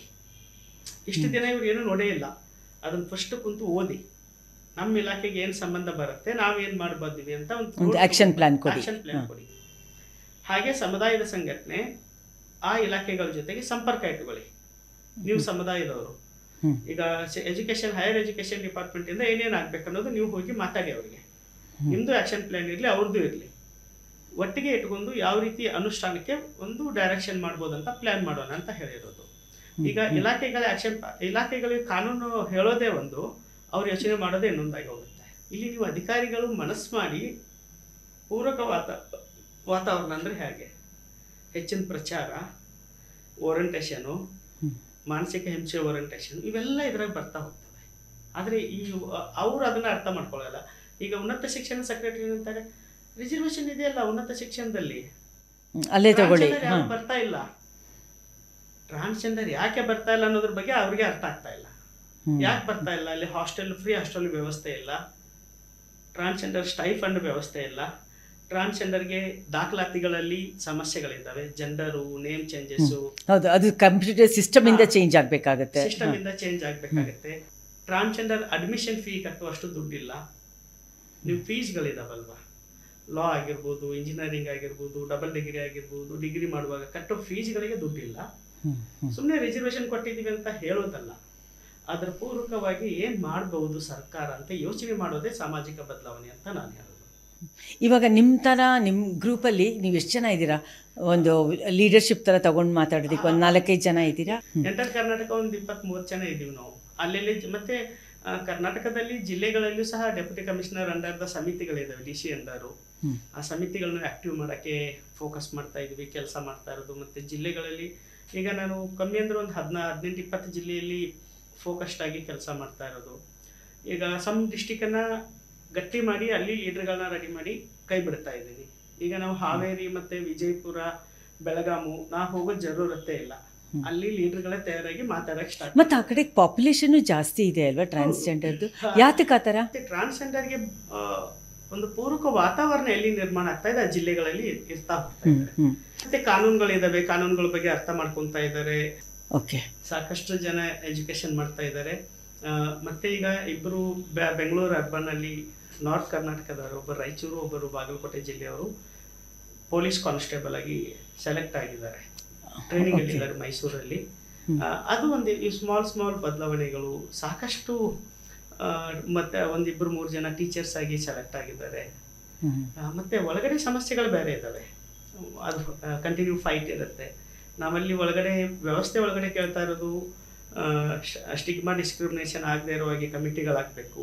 ಈ ಸಾಮಾಜಿಕ ವ್ಯವಸ್ಥೆಯಲ್ಲಿ ಯಾರು ಸ್ವಲ್ಪ ವಿಜಿಬಲ್ ಇದ್ದಾರೋ, 3-4 ಜನ ಇರ್ತಾರಲ್ಲ, ಅವ್ರನ್ನೇ 4 ಜನ ತೋರಿಸೋದು ಅದಲ್ಲ. ಸಾಕಷ್ಟು ಜನ ಬೀದಿಯಲ್ಲಿದ್ದಾರೆ, ನಿಜವಾದ ಬದಲಾವಣೆ ಬಯಸೋರು ಇನ್ನೂ ಬೀದಿಯಲ್ಲೇ ಇದ್ದಾರೆ. ಈ ಕಾರಣದಿಂದಾನೇ ಮಲ್ಲು ಅವರೇ ನಿಮ್ಮನ್ನು ಅವತ್ತಿಂದ ಚೇಂಜ್ ಮಾಡ್ತಾ ಇದ್ದಿದ್ದು. ಯಾಕೆಂದರೆ ನೀವು ಯಾವ ಥರ ಕೆಲಸ ಮಾಡ್ತಿದ್ದೀರಾ ಅನ್ನೋದು ಚೆನ್ನಾಗಿ ಗೊತ್ತಿದೆ. ಸಾಕಷ್ಟು ಜನ ಫೀಲ್ಡಲ್ಲಿ ಕೆಲಸ ಮಾಡ್ತಾ ಇದ್ದಾರೆ, ತರಕಾರಿ ವ್ಯಾಪಾರ ಮಾಡ್ತಾ ಇದ್ದಾರೆ. ಇವ್ರು ಯಾರು ಕಣ್ಣಿಗೆ ಬೀಳಲ್ಲ, ತರಕಾರಿ ವ್ಯಾಪಾರ ಮಾಡ್ತಾ ಇದ್ದಾರೆ, ಡ್ರೈವಿಂಗ್ ಮಾಡ್ತಾ ಇದ್ದಾರೆ, ಆಟೋ ಓಡಿಸ್ತಾ ಇದ್ದಾರೆ ಬೆಂಗಳೂರಲ್ಲಿನೂ, ಟ್ರಾನ್ಸ್ಫರ್ಮೇನು. ನಿಮ್ಗಳಿಗೆ ಏನಾದರೂ ಯೋಚನೆ ಇದೆಯಾ, ಲೈಕ್ ಇದು ಏನಾದರೂ ಸೆಂಟ್ರಲಲ್ಲಿ ಇರೋ ಹಾಗೆ social justice and empowerment Karnataka state ಲೆವೆಲಲ್ಲೂ ಬೇಕು ಅಂತ ಏನಾದರೂ ಉಂಟಾ? ಇದೇ ಇಲಾಖೆ ಸಾಕಂತ ನಾನು ಅನ್ಕೊಂತೀನಿ. ಯಾಕಂದರೆ ಇಲ್ಲಿ ಸೋಷಿಯಲ್ ಜಸ್ಟಿಸ್ ಆ್ಯಂಡ್ ಎಂಪವರ್ಮೆಂಟ್ ಅಂದರೆ ನಮ್ಮ ರಾಜ್ಯದಲ್ಲಿ ಸಮಾಜ ಕಲ್ಯಾಣ ಇಲಾಖೆ ಆಗಿದೆ. ಹೌದು, ದೊಡ್ಡ ಸಮುದ್ರ ಆ ಇಲಾಖೆ. ಹೌದು, ಒಂಥರ ಮದರ್ ಡಿಪಾರ್ಟ್ಮೆಂಟ್ ಇದ್ದ ಹಾಗೆ. ಆ ಸಮುದ್ರದಲ್ಲಿ ಈ ಸಮುದಾಯ ಕೊಚ್ಕೊಂಡು ಹೋಗ್ಬಿಡ್ತಾರೆ. ಅದಕ್ಕೆ ನೀವೇನಾದ್ರು ಸಪ್ರೇಟಾಗಿ ನಾವು ಕೇಳ್ತಾ ಇರೋದು ಪರ್ಯಾಯವಾಗಿ ವಿಮೆನ್ ಡೆವಲಪ್ಮೆಂಟ್ ಕಾರ್ಪೊರೇಷನ್ ಯಾವ ರೀತಿ ನಿಗಮ ಇದೆಯೋ ಅದೇ ರೀತಿ ಟ್ರಾನ್ಸ್ಜೆಂಡರ್ ನಿಗಮ ಮಾಡಿ. CM ಆಗಿರ್ಬೋದು ಪಾಸಿಟಿವ್ ಇದ್ದಾರೆ, ಕೊಡೋ ಮನಸ್ಥಿತಿ ಮಾಡಬೇಕಷ್ಟೇ. ಕ್ಯಾಬಿನೆಟಲ್ಲಿ ಗೃಹಲಕ್ಷ್ಮಿ ಹೋದ ತಕ್ಷಣ 1 ಟೇಕಲ್ಲೇ ಅಪ್ರೂವ್ ಮಾಡಿಬಿಡ್ತಾರೆ. ಆದರೆ ಆ ಮನಸ್ಥಿತಿಗಳನ್ನು ಅರ್ಥ ಮಾಡಿಸೋದು ಆಫೀಸರ್ಸ್. ಹೌದು, ಏನು ಕೊಡಬಹುದು ಸರ್, 200 ಕೋಟಿ ದೊಡ್ಡ ಅಮೌಂಟ್ ಅಲ್ಲ, 4 ಲಕ್ಷ ಕೋಟಿಯಲ್ಲಿ ಟ್ರಾನ್ಸ್ನೇ ತಗೊಳ್ಳಿ ಕೆಲಸ ಮಾಡೋಕ್ಕೆ. ಕಾರ್ಪೊರೇಷನಲ್ಲಿ ಒಂದು ಸೆಟಪ್ಪು, ಮ್ಯಾನೇಜಿಂಗ್ ಡೈರೆಕ್ಟರು, ಆಫೀಸರ್ಸ್ಗಳು, ಅಧಿಕಾರಿಗಳು ಇರ್ತಾರೆ. ಎಲ್ಲ A to Z. A to Z ಟ್ರಾನ್ಸ್ನೇ ತಗೊಳ್ಳಿ. ಅಟ್ಲೀಸ್ಟ್ ನೀವು ಟ್ರಾನ್ಸ್ನ ತಗೊಂಡು ಪ್ಲ್ಯಾನ್ ಮಾಡಿದರೆ ಎಷ್ಟೋ ಬದಲಾವಣೆಗಳಾಗ್ಬೋದಲ್ಲ ಅಂತ. ಹಾಗಾಗಿ ಸಮಾಜ ಮತ್ತು ಈ ವ್ಯವಸ್ಥೆ, ನಾನು ಫಸ್ಟ್ ಹೇಳೋದು ಕುಟುಂಬ ಬದಲಾಗಬೇಕು. ಹೌದು, ನೀವು ಆವಾಗಲಿಂದ ಟ್ರಾನ್ಸ್ ಅಂತ ಹೇಳ್ತಾ ಇದ್ದೀರಲ್ಲ, actually it is so painful ಅಲ್ವಾ ಆ ಟ್ರೀಟ್ಮೆಂಟು? ಹೌದು, ವೆರಿ ಪೇನ್ಫುಲ್ ಅಂತ ಕೇಳಲ್ಪಟ್ಟಿದ್ದೀನಿ. ಮತ್ತೆ ಸಾಕಷ್ಟು ನೋವುಗಳು ಇದೆ. ಅಷ್ಟು ಸುಲಭವಾಗಿ ಆ ಟ್ರೀಟ್ಮೆಂಟ್ ಈಜಿ. ಅದು ಸುಮಾರು 3 ತಿಂಗಳ ಟ್ರೀಟ್ಮೆಂಟ್ ಅಂತಲ್ವಾ? ಒಂದು ತಾಯಿ ಮಗುವಿಗೆ ಜನ್ಮ ನೀಡಿದಂಗೆ. ಇಲ್ಲ, ಅವಳಿಗೆ 15 ದಿನದಲ್ಲೋ 10 ದಿನದಲ್ಲೋ ಹೆರಿಗೆ ಆದ ತಕ್ಷಣ ನೋವು ಹೊರಟೋಗುತ್ತೆ. ಆದರೆ ಈ ನೋವು 6 ಮಂತ್ ಆಫ್ಟರ್ 1 ಇಯರ್ ತಾನೇ ಇರುತ್ತೆ. ಆಫ್ಟರ್ 1 ಇಯರ್ ತುಂಬಾ ಕೇರ್ಫುಲ್ ಆಗಿ ಗಾಡಿ ಓಡಿಸಕ್ಕಾಗಿಲ್ಲ, ಕೂತ್ಕೊಳ್ಳೋಕ್ಕೂ ಆಗಲ್ಲ ಅಂತಾನೂ ಇದೆಯಲ್ಲ, ಜಾಸ್ತಿ ಕಷ್ಟ. ಆಫ್ಟರ್ 1 ಇಯರ್ ತನ ಸ್ಟ್ರಗಲ್ ಆಗಬೇಕಾಗುತ್ತೆ. ಆ 1 ಇಯರ್ ಪೀರಿಯಡ್ಗೆ ಹಣ, ಊಟ, ವ್ಯವಸ್ಥೆ, ಸಪೋರ್ಟು ಇವೆಲ್ಲ ತುಂಬ ಮುಖ್ಯ ಆಗ್ತಾವೆ. 1 ಇಯರ್ ಬೇಕಾಗುತ್ತಾ ಸರ್ಜರಿಯಿಂದ ರಿಕವರ್ ಆಗೋಕ್ಕೆ? ಅಂದರೆ ಫುಲ್ ರಿಕವರ್ ಆಗೋಕ್ಕೆ. ಓಕೆ, ಫುಲ್ ರಿಕವರ್ ಆಗಿ ಮತ್ತೆ ರಿಕವರ್ ಆದ್ರೂ ಸಣ್ಣ ಪುಟ್ಟ ಸಮಸ್ಯೆಗಳು ಬರ್ತಾ ಇರ್ತವೆ. ಮಾನಸಿಕವಾಗಿ ಕೂಡ 1 ವರ್ಷ ಬೇಕು. ಮಾನಸಿಕವಾಗಿ, ದೈಹಿಕವಾಗಿ ಎಲ್ಲ ಸರಿ ಹೋಗ್ಬೇಕಾದ್ರೆ 1 ವರ್ಷ ತನಕ ತಗೊಳುತ್ತೆ. ಪೀರಿಯಡ್ ಜಾಸ್ತಿ ಇದೆ ಅದು. ಇವಾಗ ಈ ಟ್ರೀಟ್ಮೆಂಟ್ ಆಯುಷ್ಮಾನ್ ಭಾರತ್ ಈ ಸ್ಕೀಮ್ಸ್ ಅಲ್ಲೆಲ್ಲ ಇಲ್ವಾ? ಹೆಲ್ತ್ ಸ್ಕೀಮಲ್ಲಿ ಇಲ್ಲ. ಅದನ್ನೇ ನಾವು ಈಗ ಮಾತಾಡ್ತಾ ಇರೋದು ಸರ್ಕಾರಕ್ಕೆ. ನಮಗೆ ಹೆಲ್ತ್ ಸ್ಕೀಮಲ್ಲಿ ಜಾಯಿಂಟ್ ಮಾಡಿ ಸರ್ಕಾರಿ ಹಾಸ್ಪಿಟಲ್ಗಳಲ್ಲಿ ಫ್ರೀ ಆಫ್ ಕಾಸ್ಟ್ ಇದನ್ನ ಮಾಡಕ್ಕೆ ಸರ್ಜನ್ಗಳಿಗೆ ಟ್ರೈನಿಂಗ್ ಒಂದು ಕ್ಲಾಸ್, ಸಪ್ರೇಟ್ ಕ್ಲಾಸ್ ಶುರು ಮಾಡಿ, ಕ್ಲಾಸ್ ಸ್ಟಾರ್ಟ್ ಮಾಡಿ. ಮತ್ತೆ ಈಗ ರಾಮಯ್ಯದಲ್ಲಿ ಹಳೆ ಹಾಸ್ಪಿಟಲ್ ಅಲ್ಲಿ 2 ನಮಗೆ ವಾರ್ಡ್ಗಳನ್ನೇ ಸಪ್ರೇಟ್ ಇಟ್ಟಿದ್ದಾರೆ. 2 ವಾರ್ಡು ಅವರೇ ಇಟ್ಟಿರೋದು. ಇದು 2012-13 ಇಟ್ಟಿರೋದು ರಾಮಯ್ಯ. ಅಂದ್ರೆ ಅವರೇ ಅಷ್ಟು ಪ್ರೋಗ್ರೆಸಿವ್ ಆಗಿ ಯೋಚನೆ ಮಾಡಿದ್ದಾರೆ. ನಿಮ್ಯಾನ್ಸ್ ಅಲ್ಲಿನೂ ಸಹ mental health counselling support system ಎಲ್ಲ ಕ್ರಿಯೇಟ್ ಮಾಡಿದ್ವಿ. ಫಸ್ಟ್ ನಿಮ್ಯಾನ್ಸು ಡಾಕ್ಟರ್ ಶೇಖರ್ ಶೇಷಾದ್ರಿ, ಸುರೇಶ್ ಪದ ಮತ್ತು ಸುಮಾರು ಜನ ಇದ್ದಾರೆ. ಅದರ ಜೊತೆಗೆ MD ಸರ್ಜನ್ ಮತ್ತು ನಾಗರಾಜ್ ಅವರು ಕೆಲಸ ಮಾಡುವಾಗ ಅವರು ರಾಮಾಯಣದಲ್ಲಿ ಮಾತಾಡಿಕೊಂಡು 2 ವಾರ್ಡೇ ರಿಸರ್ವ್ ಮಾಡಿರೋದು. ಅಂದ್ರೆ ನಿಮ್ಗೆ ಇಲ್ಲಿ ಗೈನಕಾಲಜಿಸ್ಟು ಬರ್ತಾರಲ್ವಾ ಸರ್ಜನ್ ಜೊತೆಗೆ? ಗೈನಕಾಲಜಿಸ್ಟು ಬರ್ತಾರೆ. ಅಂದ್ರೆ ಅಟ್ಲೀಸ್ಟ್ ರಾಮಾಯಣನೇ ಅಷ್ಟು ಪ್ರೋಗ್ರೆಸಿವ್ ಆಗಿ ಹೋಗಿರ್ಬೇಕಾದ್ರೆ ಸರ್ಕಾರ ಏನ್ ಮಾಡ್ತಾ ಇದೆ? ಅದಕ್ಕೇನು ಹೇಳುತ್ತೆ ಸರ್ಕಾರ? ಹೆಲ್ತ್ ಡಿಪಾರ್ಟ್ಮೆಂಟ್ ಹೆಲ್ತ್ ಒಳ್ಳೇದು, ಅಪ್ರಿಷಿಯೇಟ್. No appreciate. ನೀವು ಮಾಡ್ಬೇಕಾದ ಕೆಲಸ ಅವ್ರು ಮಾಡ್ತಾ ಇದ್ದಾರೆ, ನೀವು ಮಾಡಿ. ಪ್ರತಿ ಸರ್ಕಾರಿ ತಾಲೂಕು ಹಾಸ್ಪಿಟ್ಲು, ಡಿಸ್ಟಿಕ್ ಹಾಸ್ಪಿಟಲ್ಗಳಲ್ಲಿ 2 ವಾರ್ಡ್ ಸಪ್ರೇಟ್ ಮಾಡಿ ಟ್ರಾನ್ಸ್ಗೆ. ನಾವೀಗ ನಮ್ಮ ನೆಕ್ಸ್ಟ್ ಡಿಮ್ಯಾಂಡಲ್ಲಿಯೂ ಸರ್ಕಾರದ ಜೊತೆಗೆ ಮಾತುಕತೆಯಲ್ಲಿಯೂ ಸಹ ಪ್ರತಿ ಡಿಮ್ಯಾಂಡಲ್ಲಿ ಅದನ್ನು ಹಾಕ್ತಾ ಇದ್ದೀವಿ. 2 ವಾರ್ಡ್ ಸಪ್ರೇಟ್ ಮಾಡಿ. ಕೋವಿಡಲ್ಲಿ ಅಂದರೂ ನಾವು ಯಾವ ಹಾಸ್ಪಿಟ್ಲಿಗೆ ಹೋಗಲ್ದಂಗೆ ಎಷ್ಟೋ ಜನ ಮನೇಲೇ ಸತ್ತು ಹೋದರು. ಪಬ್ಲಿಕ್ಕಿಗೆ ಬೆಡ್ ಸಿಗ್ತಾ ಇಲ್ಲ, ನಮಗೆಲ್ಲಿ ಬೆಡ್ ಸಿಗಬೇಕು? ಆಲ್ರೆಡಿ ನಾವು ಮನುಷ್ಯರೇ ಅಲ್ಲ ಅಂತೇಳಿ ನೀವು ಡಿಸೈಡ್ ಮಾಡಿರುವಾಗ ಯಾವ ರೀತಿ ನೋಡಬೇಕು? ಮೇನ್ಲಿ ಈಗ ಟ್ರಾನ್ಸ್ಜೆಂಡರ್ಸು ಮೇನ್ ಸ್ಕ್ರೀನಿಗೆ ಬರಬೇಕು. ಸೊ ಅವರಿಗೆ ಒಂದು ಅರ್ನಿಂಗ್ ಸೋರ್ಸು, ಕ್ಯಾಪಿಟಲ್ ಏನಿದೆ ಅವ್ರಿಗೆ ಇನ್ಕ್ರೀಸ್ ಮಾಡೋಕ್ಕೆ ಅಥವಾ ಅದನ್ನು ಒಂದು ಮೇಯ್ನ್ ಇದಾಗಿ ಮಾಡ್ಕೊಳ್ಳೋಕ್ಕೆ ನಾವು ಸರ್ಕಾರದ ಜೊತೆ ಕೈ ಜೋಡಿಸ್ಕೊಂಡು ಏನಾದರೂ ಒಂದು ಮಾಡ್ಬೋದು. ಸರ್ಕಾರದ ಜೊತೆಗೆ ಕೈ ಜೋಡಿಸೋದ್ರ ಜೊತೆಗೆ ಸರ್ಕಾರ ಒಂದು ಹೆಜ್ಜೆ ಮುಂದೆ ಇಟ್ಟು ಅವ್ರನ್ನ ಮುಖ್ಯವಾಹಿನಿಗೆ ತರೋಕ್ಕೆ ಏನೇನು ಕಾರ್ಯಕ್ರಮಗಳನ್ನ ಹಾಕ್ಕೊಳ್ಬೇಕು ಅನ್ನೋದು ಕೂಡ ಒಂದು ಸ್ವಲ್ಪ ಯೋಚನೆ ಮಾಡಬೇಕಾಗುತ್ತೆ. ಬಟ್ ನಿಜವಾಗ್ಲೂ ಟ್ರಾನ್ಸ್ಜೆಂಡರ್ ತನಕಕ್ಕೆ ತಲುಪಲಿಲ್ಲ. ಅದು ತಲುಪಿದಿದ್ರೆ ಬಹುಶಃ ಹೆಚ್ಚಿನ ಟ್ರಾನ್ಸ್ಜೆಂಡರ್ಗಳು ಈ ಭಿಕ್ಷಾಟನೆಯನ್ನೇ ವೃತ್ತಿಯಾಗಿ ಏನು ಇಟ್ಕೊಂಡಿದ್ದಾರೆ ಅವರು ಮೇನ್ ಸ್ಕ್ರೀನಿಗೆ ಬರ್ತಾಯಿದ್ರು. ಅವರು ಒಂದು ಬಿಸ್ನೆಸ್ ವುಮೆನ್ಸ್ ಆಗಿ ಅಥವಾ ಬಿಸ್ನೆಸ್ ಟ್ರಾನ್ಸ್ಜೆಂಡರ್ಸ್ ಏನಿದೆ ಅವರು ಯಾವುದಾದ್ರೂ ಅಂತ ತೊಡಗಿಸ್ಕೊಳ್ತಿದ್ರು ನಮ್ಗಳ ಜೊತೆಗೆ. ಆ್ಯಸ್ ಎ ಕಾಮನ್ ಪರ್ಸನ್ ಏನು ಬಿಸ್ನೆಸ್ ಆಗಲಿ ಅಥವಾ ವರ್ಕಿಂಗ್ ಆಗಲಿ ಏನು ತಗೊಳ್ತಾ ಇದ್ದಾರೆ. ಸೊ ಎಲ್ಲದರಲ್ಲೂ ಅವರು ಕೂಡ ಪಾರ್ಟಿಸಿಪೇಟ್ ಮಾಡ್ತಾಯಿದ್ರು. ಸೊ ಅವರಿಗೆ ಲಿಮಿಟೆಡ್ ಸರ್ಕಲ್ ಆಗಿದೆ. ಸೊ ಅದರಿಂದ ಹೊರಗಡೆ ತರೋಕ್ಕೆ ನಾವು NGO ಆಗಲಿ ಅಥವಾ ಸರ್ಕಾರನೂ ಕೂಡ ಹೆಚ್ಚಿನ ಸಂಖ್ಯೆಯಲ್ಲಿ ನಮ್ಮ ಜೊತೆಗೆ ಅವ್ರ ಜೊತೆಗೂ ಕೂಡ ಕೈ ಜೋಡಿಸ್ಬೇಕಾಗಿದೆ ಈ ವಿಷಯದಲ್ಲಿ. ನಮಗೆ ಈ ಬೆಗರಿ ಜನರಲ್ ಆಗಿ ನಾನು ಹೇಳ್ತಾ ಇರೋದು ಯಾರೋ ಒಂದು 4 ಜನಕ್ಕೆ ಅಂತ ನಾನು ಹೇಳ್ತಾ ಇಲ್ಲ. ನಮಗೆ ಹೈಲೈಟ್ ಆಗ್ತಾ ಇರೋದು ಸೆಕ್ಸ್ ಚೇಂಜು. ಅರ್ಥ ಗೊತ್ತಿಲ್ಲದೆ ಹೋದರೂ ಬಹಳ ಸರಾಗವಾಗಿ ಸೆಕ್ಸ್ ಚೇಂಜ್ ಅಂತ ಒಂದು ಯೂಸ್ ಮಾಡ್ತೀವಿ. ಮತ್ತು ಟ್ರಾಫಿಕಲ್ಲಿರೋವಂಥದ್ದು ಬೆಗರಿದೊಂದು. ಮತ್ತು ನೀವು ಅಲ್ಲಿ ಇಲ್ಲಿ ಫಂಕ್ಷನ್ಸ್ ಆದಾಗ ಹೋಗಿ ದುಡ್ಡು ಕಲೆಕ್ಟ್ ಮಾಡೋದು, ಪೊಲೀಸ್ ಅಟ್ರಾಸಿಟೀಸು. ಈ ಥರದೊಂದು 4-5 ಬಿಡ್ತು ಅಂತ ಹೇಳಿದ್ರೆ, ಈಗ ನೀವು ಮಾತಾಡ್ತಾ ಇದ್ರಲ್ಲ ಜನರಲ್ ಏಲ್ಮೆಂಟ್ಸು, ಕಂಪ್ಲೇಂಟ್ಸು, ಶುಗರು, BP ಆ ಥರದ್ದೆಲ್ಲ ಎಷ್ಟು ಜನಕ್ಕೆ ಗೊತ್ತೇ ಇಲ್ಲ ಅಂಥವು. ನೀವು ತುಂಬ ಜನಕ್ಕೆ ಗೊತ್ತಿಲ್ಲ ಅದು. ಇವತ್ತು ನಾವು ನಿಮ್ಮ ಹತ್ರ ಮಾತುಕತೆ, ನಮ್ಮ ಪಾಡ್ಕಾಸ್ಟ್ ಉದ್ದೇಶ ಕೂಡ ಅದೇನೆ. ಆಮೇಲೆ ನಿಮ್ಮಿಂದ ಕೂಡ ನೀವು ಹೇಳೋದ್ರಲ್ಲ ಆವಾಗಲೇ ನೇಮ್ ಆ್ಯಂಡ್ ಫೇಮ್ ಇರೋರು ಮಾತಾಡ್ತಾರೆ ಅಂತ. ನಿಮ್ಮ ಕಡೆಯಿಂದ ನೀವು ನೇಮ್ ಆ್ಯಂಡ್ ಫೇಮ್ ಅಂತ ಮಾತಾಡೋರು, ನೀವು ಕೂಡ ಒಂದು ಓರಿಯೆಂಟೇಷನ್ ತೊಗೋಬೇಕಾಗುತ್ತೆ. ನೀವು ನಮಗಾಗಿರೋ ಎಮೋಷ್ನಲ್ ಡ್ಯಾಮೇಜಸ್ಸನ್ನೇ ಇಟ್ಕೊಂಡು ಕತೆ ನ್ಯಾರೇಟಿವ್ನ ಎಷ್ಟು ವರ್ಷ ಅಂತ ಹೇಳ್ತೀರಾ? ನಮ್ಗೆ ಆ ಥರ ಕತೆಗಳು ಸಾಕು. ಇವಾಗ ನಾವು ಕೇಳಿದ್ದೀವಿ ಒಂದು 10 ವರ್ಷದಿಂದ. ನಾವು ನನ್ನ ಫೋಕಸ್ ಅದೇ ಇರೋದು. ನಮ್ಗಿನ್ನು ಎಷ್ಟು ವರ್ಷ ಅಂತ ನೀವು ಈ ಸಮುದಾಯ ಹೀಗೆ ಅಂತ ಹೇಳ್ತಾ ಬದಲಾಗ್ತಾ ಇದ್ದಾರೆ, ಬದಲಾಗೋದನ್ನ ತೋರಿಸಿ. ಹೌದು, ನಮಗೆ ಲೀಗಲಿ ಎಜುಕೇಟ್ ಮಾಡಿ, ಜನರಲ್ ಪಬ್ಲಿಕ್ಗೆ ಸೋಷಲಿ ಎಜುಕೇಟ್ ಮಾಡಿ, ಮತ್ತು ಮೆಡಿಕಲಿ, ನಿಮಗೆ ಮೆಡಿಕಲಿ ಕೂಡ ಇಂಪಾರ್ಟೆಂಟ್ ಆಗುತ್ತೆ. ಎಷ್ಟು ಜನಕ್ಕೆ ಗೊತ್ತಿದೆ? ಇವಾಗ ನನಗೆ ಅರ್ಧಂಬರ್ಧ ಗೊತ್ತಿತ್ತು. ನಿಮ್ಮಲ್ಲಿ ಸರ್ಜರಿ ಆಗಿದೆ ಅಂತಂದಮೇಲೆ, ಆ ಸರ್ಜರಿ ಆದಮೇಲೆ 2-3 ತಿಂಗಳು ಅಂತ ಅಂದ್ಕೊಂಡಿದ್ದೆ. ಅರ್ಧಂಬರ್ಧ ನನಗೆ ಅಷ್ಟೇ ವಿಷಯ ಗೊತ್ತಿದ್ದಿತ್ತು. ಕಷ್ಟ ಇದೆ. ಈಗ ಸರ್ಜರಿ ಆ ನೋವು ವಾಸಿ ಆದ್ರೂ ಮಾನಸಿಕ ನೋವು ವಾಸಿ ಆಗ್ಬೇಕಾದ್ರೆ 2 ಥರ ಬರುತ್ತೆ ಅದಕ್ಕೆ. ಒಂದು ಫಿಸಿಕಲಿ ಟ್ರೀಟ್ಮೆಂಟ್, ಒಂದು ಮಾನಸಿಕ ಆರೋಗ್ಯದ ಸಮಸ್ಯೆಗಳು, ಒಂದು ಮತ್ತು ಈ ಸಾಮಾಜಿಕ ದೃಷ್ಟಿಕೋನ, ಇವೆಲ್ಲ ಕ್ಲಿಯರ್ ಆಗಬೇಕಾದ್ರೆ 6, 7, 8, 9 1 ವರ್ಷನೇ ತಗೊಳುತ್ತೆ. ಹೌದು, ಇವಾಗ ನಿಮಗೆ ಹೀಯಿಂದ ಶೀ ಆಗ್ತಾರಲ್ಲ, ಹೆಣ್ಣು ಆಗ್ತಾರಲ್ಲ, ನಿಮಗೆ ಆಪ್ರೇಷನ್ ಆದಮೇಲೆ 1 ವರ್ಷ ಆದಮೇಲೆ ಮೆನ್ಸ್ಟ್ರುಯೇಷನ್ನು ಆಗುತ್ತಾ? ಇಲ್ಲ, ಮೆನ್ಸ್ಟ್ರುಯೇಷನ್ ಆಗಲ್ಲ. ಯಾಕಂದ್ರೆ ಗರ್ಭಚೀಲ, ಹೌದು, ಯೂಟ್ರಸ್ ಇವೆಲ್ಲ ಇರೋದ್ರಿಂದ ಅದೇನಾಗಲ್ಲ. ಈಗ ಎಷ್ಟೋ ಸಾಕಷ್ಟು ಹೆಣ್ಮಕ್ಳಿಗೆ ಮೆನ್ಸ್ಟ್ರುಯೇಷನ್ ಆಗಲ್ಲ, ಮುಟ್ಟಾಗಲ್ಲ. ಹಾಗಿದ್ರೆ ಅವ್ರು ಹೆಂಗಸರೇ ಅಲ್ಲ ಅಂತ ನಿಮ್ಮ ವಾದನ ಅಂತ ಜನರಲ್ ಪಬ್ಲಿಕ್ಗೆ ಪ್ರಶ್ನೆ. ಅವರು ಹೆಂಗಸರಲ್ವಾ? ಎಷ್ಟೋ ಜನ ಮುಟ್ಟಾಗದೆ ಇರೋ ಹೆಣ್ಮಕ್ಳು ಇದ್ದಾರೆ, ತುಂಬಾ ಜನ ಇದ್ದಾರೆ, ನಮ್ಮ ಜೊತೆಗೆ ಹೆಣ್ಮಕ್ಳು ಇದ್ದಾರೆ, ಪ್ರಪಂಚದಲ್ಲಿ ಇದ್ದಾರೆ. ನಾವು ಕೇಳ್ತಾ ಇರೋದು, ಹೆಣ್ಣಂದ್ರೆ ಹೀಗೆ ಇರಬೇಕು, ಗಂಡಂದ್ರೆ ಹೀಗೆ ಇರ್ಬೇಕಂತ ರೂಲ್ ಮಾಡಿದವ್ರು ಯಾರು? ಯಾರು ಮಾಡಿರೋದು? ಸಂವಿಧಾನದಲ್ಲಿ ಏನಾದರೂ ಇದೆಯಾ? ಇಲ್ಲ. We the people of India, ಈ ದೇಶದ ಮನುಷ್ಯರು, ಈ ದೇಶದ ಜನರು, ಪ್ರಜೆಗಳು, ಈ ದೇಶದ ಪ್ರಜೆಗಳು, ಬೇರೆ ಬೇರೆ ವ್ಯಾಖ್ಯಾನದಲ್ಲಿ ಉತ್ತರಿಸ್ತಾ ಹೋಗ್ಬೋದು. ಆ ಒಂದು ಸಂವಿಧಾನದಲ್ಲೇ ಆ ರೀತಿ ಇರುವಾಗ ನಾವು ಇದನ್ನೇನು ಮಾಡ್ಕೊಂಡಿದ್ವಿ? ಮೇಲ್ ಅಂದರೆ ಹೀಗೆ ಇರಬೇಕು, ಫಿಮೇಲ್ ಅಂದರೆ ಹೀಗೆ, ಇದನ್ನು ನಾವು ಮಾಡ್ಕೊಂಡಿರುವಂಥ ಸಾಮಾಜಿಕ ಚೌಕಟ್ಟುಗಳು. ಹೌದು, ಇವಾಗ ಫಿಮೇಲಿಂದ ಮೇಲ್ ಆಗ್ತಾರಲ್ಲ, ಅವ್ರಗಳಿಗೆ ಯೂಟ್ರಸ್ ಇರುತ್ತೆ. ಸೆಕ್ಸ್ ಚೇಂಜ್ ಆದಮೇಲೆ ಅವ್ರಿಗೆ ಮೆನ್ಸ್ಟ್ರುಯೇಷನ್ ಆಗುತ್ತಾ? ರಿಮೂವ್ ಮಾಡಿಬಿಡ್ತಾರೆ, ಮಾಡ್ತಾ ಹೋಗ್ತಾರೆ. ಆ್ಯಕ್ಚುಲಿ ಮೇಲ್ ಟು ಫಿಮೇಲ್ಗೆ ಇರುವಂಥ advantage, access, at least support system, small begging ಅಥವಾ ಸೆಕ್ಸ್ ವರ್ಕ್ ಆಪ್ಷನ್. ಆದರೆ ಫಿಮೇಲ್ ಟು ಮೇಲ್ಗೆ ಅದು ಇಲ್ಲ. ಯಾಕೆ ಅವ್ರಿಗೆ ಇಲ್ಲ? ಅವ್ರು ಫಿಮೇಲ್ ಟು ಮೇಲ್ ಟ್ರಾನ್ಸ್ಜೆಂಡರ್, ನಾನು ಗಂಡಸು ಅಂತ ಹೇಳ್ಕೊಂತಾರೆ ಅವರು. ಹಾಗಾಗಿ ಗಂಡಸರ ಭಾವನೆಗಳಿದ್ದಾವೆ, ಇನ್ನೊಂದು ಹೆಂಗಸಿನ ಮೇಲೆ ಪ್ರೀತಿ ಆಗುತ್ತೆ, ಇಲ್ಲೊಂದು ಟ್ರಾನ್ಸ್ ಹೆಂಗಸಿನ ಮೇಲೆ ಪ್ರೀತಿ ಆಗುತ್ತೆ. ಆ ಫೀಲಿಂಗ್ಸ್ ಆ ರೀತಿ ಇರೋದ್ರಿಂದ ಅವರು ಬದುಕನ್ನು ಒಂದು ಗಂಡಸ್ತರ ಬದುಕಕ್ಕೆ ನೋಡ್ತಾರೆ.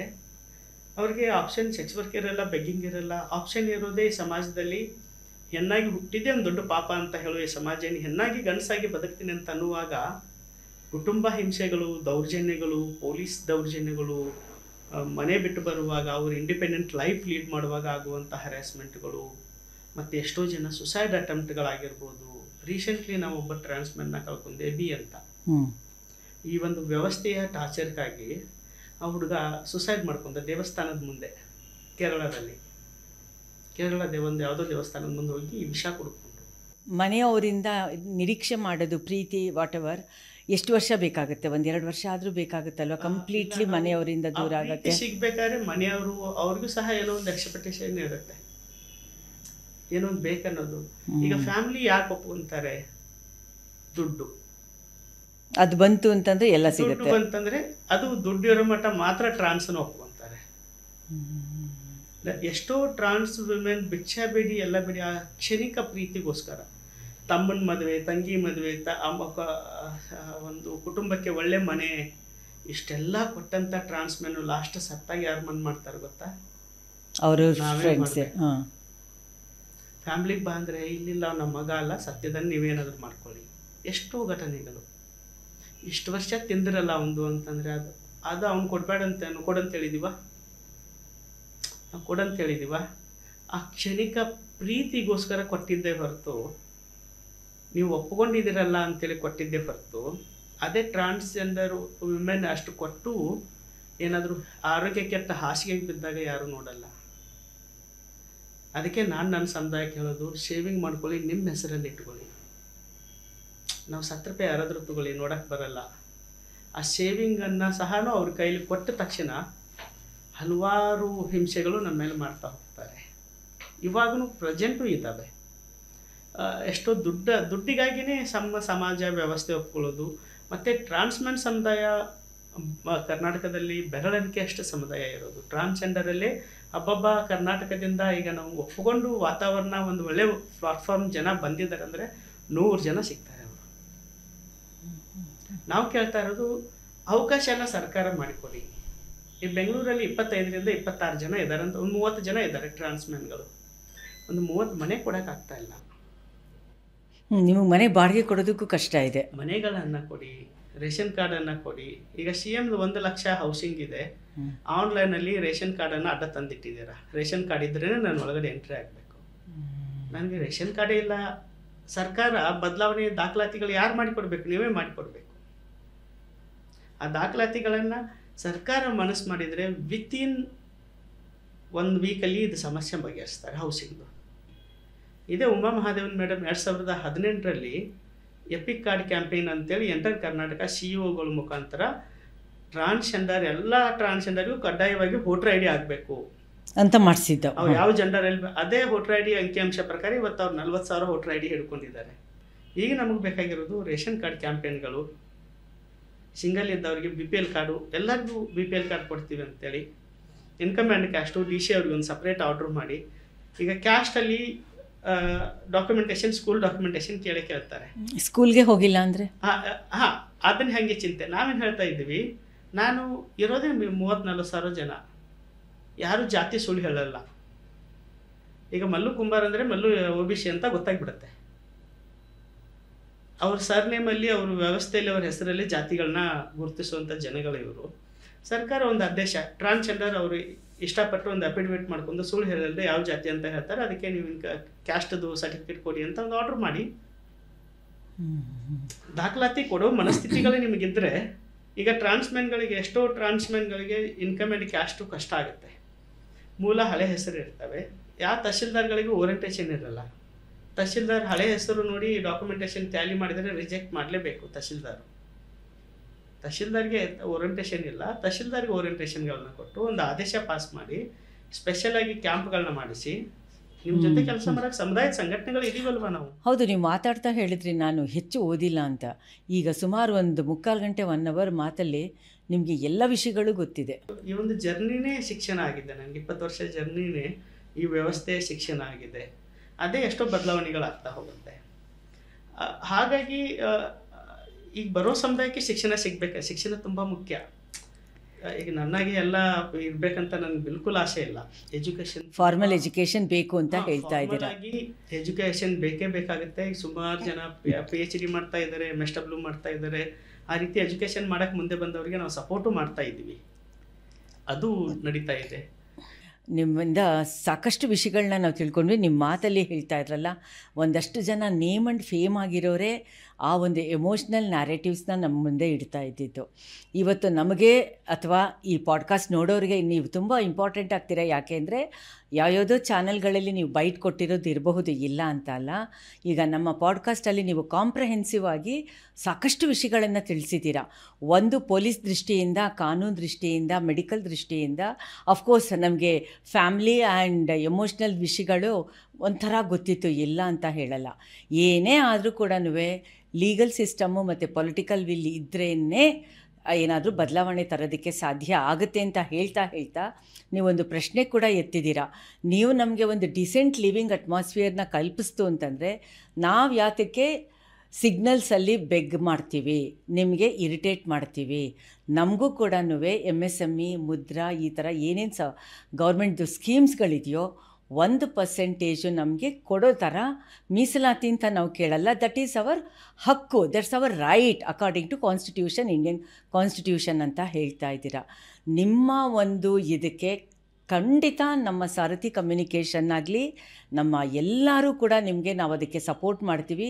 ಇನ್ನೇನು ಸದ್ಯದಲ್ಲೇ ಒಂದು ಮೀಟಿಂಗು ಕೂಡ ಆಗುತ್ತೆ ಅಂತ ಹೇಳ್ತಾ ಇದ್ದೀರಾ. All the very best. ಆ ಮೀಟಿಂಗಲ್ಲಿ ಏನಾಯಿತು ಅಂತ ಬಂದು ನೀವು ಇನ್ನೊಂದು ಸಲ ನಮ್ಮ ಪಾಡ್ಕಾಸ್ಟಲ್ಲಿ ಅದ್ರ ವಿಷಯನ ಮಾತಾಡಿ. ನಿಮ್ಮ ಒಂದು ಪ್ರೆಷರ್ ಗ್ರೂಪ್ಗೆ, ನಿಮ್ಮ ಜೊತೆಗೆ always we are with you. The best, Mallu Kumbar. ತುಂಬ ಥ್ಯಾಂಕ್ಸ್ ನಿಮ್ಮ ಬ್ರಾಡ್ಕಾಸ್ಟ್ಗೂ ಮತ್ತು ಸಮಂತ, ನಿಮ್ಮ ತಂಡಕ್ಕೂ ನಾನು ತುಂಬ ಥ್ಯಾಂಕ್ಸ್ ಹೇಳ್ತೀನಿ. ಹಲವಾರು ವಿಷಯಗಳನ್ನು ಕಾಮನ್ ಆಗಿ ಅಂದರೆ ಅದು ಹೇಗಂದ್ರೆ ಒಂದೇ ಇಶ್ಯೂ ಅಲ್ಲ, ಎಲ್ಲ ಮಿಕ್ಸ್ ಆಗಿನೇ ಹೌದು. ನಾವು ಹೊರಗೆ ತಗೊಂಡು ಬಂದಿದ್ದೀವಿ. ಹೆಲ್ತು ಈಗ ನಾವು ಬೇರೆ ಬೇರೆ ಕಡೆ ಏನು ಮಾಡ್ತೀವಿ, ಒಂದೇ ಇಶ್ಯೂ ಫೋಕಸ್ ಮಾಡಿ ಮಾತಾಡ್ತಾ ಹೋಗ್ತೀವಿ. ಅದಿಲ್ಲ, ಇಲ್ಲಿ ಇಡೀ ಲೈಫನ್ನು ಹೊರಗಡೆ ತರುವಂಥ ಪ್ರಯತ್ನ ಬ್ರಾಡ್ಕಾಸ್ಟ್ ಮಾಡಿದೆ. ಮತ್ತು ಈ ಸಮುದಾಯದ ಜೊತೆಗೆ ಹೀಗೆ ನಿಲ್ಲಿ ಅಂತೇಳಿ ತುಂಬ ಥ್ಯಾಂಕ್ಸ್ ಹೇಳ್ತೀನಿ. ಯಾಕಂದರೆ ಒಂದು ಬಿಜಿ ಶೆಡ್ಯೂಲಲ್ಲಿಯೂ ನಮ್ಮನ್ನು ಬಿಡದೆ ಜೊತೆಗೆ ನಿಲ್ತೀವಿ ಅಂತ ಹೇಳೋ ಮನಸ್ಥಿತಿಗಳು ಇನ್ನೂ ಹೆಚ್ಚಾಗಲಿ ಅಂತ ಇಲ್ಲ. ಈ ಸಂದರ್ಭದಲ್ಲಿ ನಾನು ನಮ್ಮನ್ನು ಕನೆಕ್ಟ್ ಮಾಡಿದವರು ನಾನು ಮಾಡಿದ್ದೀನಿ. ಸುಮಾರು ಸೆಕ್ಸ್ ವರ್ಕರ್ಸ್ ಜೊತೆ ಆಗ್ಬೋದು, ಟ್ರಾನ್ಸ್ಜೆಂಡರ್ಸ್ ಜೊತೆಗೆ ಒಂದು ಸ್ವಲ್ಪ ರಿಸರ್ಚ್ ಮಾಡಿರೋದುಂಟು, ಡಾಕ್ಯುಮೆಂಟ್ರೀಸು ಮಾಡಿರೋದುಂಟು. ಆದರೆ ಪೋಸ್ಟ್ ಕೋವಿಡಲ್ಲಿ ಇದು ಫಸ್ಟ್ ಪ್ರೋಗ್ರಾಮ್ ಆನ್ ಟ್ರಾನ್ಸ್ಜೆಂಡರ್ ಮಾಡ್ತಾ ಇರೋದು. ಇದಕ್ಕೆ ನಾವು ಥ್ಯಾಂಕ್ಸ್ ಹೇಳಬೇಕಾಗಿರೋದು Karnataka legal aid services authority ಅವ್ರಿಗೆ. ಈ ಪಾಡ್ಕಾಸ್ಟ್ ಮೂಲಕ ಅಥಾರಿಟಿ ಅವ್ರಿಗೆ ಇನ್ನೊಂದೇನು ಕೇಳೋದಂತ ಹೇಳಿದ್ರೆ, ಅವೇರ್ನೆಸ್ ಕಾರ್ಯಕ್ರಮಗಳನ್ನು ಈ ಥರ 1 hour ಅಂತ ಅಲ್ಲ, ಸಣ್ಣ ಪುಟ್ಟದಾಗಿ ಹೇಗೆ ಮಾಡಬಹುದು ಅಂತ ನೀವು ಕೂಡ ಸ್ವಲ್ಪ ಕ್ರಿಯೇಟಿವ್ ಆಗಿ ಯೋಚನೆ ಮಾಡಿ. Always we are with you Sarathi communications. ಮತ್ತು ರಾಹಿ ಆರ್ಗನೈಸೇಷನ್ಗೂ ನಾವು ಥ್ಯಾಂಕ್ಸ್ ಹೇಳ್ತೀವಿ. ವಿಜಯ್ ಕುಮಾರ್, ಸ್ಪ್ಯಾಡು, ಇವರೆಲ್ಲರೂ ಕೂಡ ಒಂದು ಮೂಮೆಂಟಲ್ಲಿ ನಿಂತಿರುವಂತಹ ಜನ. ಇವತ್ತು ಈ ಪಾಡ್ಕಾಸ್ಟ್ ಹಿಂದೆ ಸಾಕಷ್ಟು ಜನದ್ದು ಇದ್ದಾರೆ. ಹಾಗಾಗಿನೇ ಇವತ್ತು ನಮಗೆ ಎಲ್ಲ ವಿಷಯದಲ್ಲೂ ಕೂಡ ಮಾತಾಡೋದಕ್ಕೆ ಇದೊಂದು ಇಂಟ್ರಡಕ್ಟರಿ ಅಂತ ಹೇಳ್ಬೋದು. ನಾವು ಅಂದ್ಕೊಂಡಂಗೆ 1ಕ್ಕೆ 2ಕ್ಕೆ ಮಾತ್ರ ಈ ಇಶ್ಯೂ ಲಿಮಿಟ್ ಆಗಿಲ್ಲ ಅಂತ ಹೇಳೋದಕ್ಕೆ ಈ ಪಾಡ್ಕಾಸ್ಟ್ ವಿಷಯ ತಿಳಿಸ್ತಾ ಇದೆ. ಆಮೇಲೆ ನಿಮಗೆ ಒಂದು ಪುಸ್ತಕ ಕೂಡ ಕೊಡ್ತಾ ಇದ್ದೀವಿ. ನೀವು ಆರೋಗ್ಯದ ಬಗ್ಗೆ ಅಂತ ಹೇಳ್ತಾ ಇದ್ರಿ, ರಾಜಯೋಗ ದರ್ಶನ ಅಂತ. ಇದು ನಾನೇ ಬರೆದಿರೋ ಪುಸ್ತಕ. ರಾಜ್ಕುಮಾರ್ ಅವರು ಇದಕ್ಕೆ ಮಾಡೆಲ್ ಮಾಡಿದ್ದಾರೆ. ಈ ಪುಸ್ತಕ ಪಬ್ಲಿಷರು ಶ್ರೀರಾಮ್ ಅಂತ, ಓಂಕಾರ್ ಪಬ್ಲಿಕೇಶನ್ಸು. ಅವರು ಈ ಪುಸ್ತಕನ ನಿಮಗೆ ಸ್ಪಾನ್ಸರ್ ಮಾಡ್ತಾ ಇದ್ದಾರೆ. Thank you very much. ನಾವು ಮತ್ತು ನಮ್ಮ ಟೀಮ್ ಮೆಂಬರ್ಸು ಇದನ್ನು ರೆಕಾರ್ಡ್ ಮಾಡ್ತಾ ಇರೋವಂತಹ ಸುಜಾತ ಸುರೇಶ್ ಆಗಬಹುದು. ಮತ್ತು ನಾವುಗಳೇನೇ ಒಂದು ಕಾರ್ಯಕ್ರಮ ಮಾಡಬೇಕು ಅಂತ ಹೇಳಿದರೆ ಬ್ಯಾಕ್ ಎಂಡಲ್ಲಿ ನಾವು ಡಿಸ್ಕಸ್ ಮಾಡ್ತಿರ್ತೀವಲ್ಲ, ಡಾಕ್ಟರ್ ಶ್ರೀಮತಿ ಆಗಬಹುದು, ಸಾಗೆರೆ ರಾಮಸ್ವಾಮಿ ಆಗಬಹುದು, ನಾಗಾರ್ಜುನ್ ಆಗಬಹುದು, ಉಷಾ ಕಿರಣ್ ಆಗಬಹುದು, ಮತ್ತು ಇನ್ನು ಕೆಲವು ಫ್ರೆಂಡ್ಸ್ ಆಗಬಹುದು.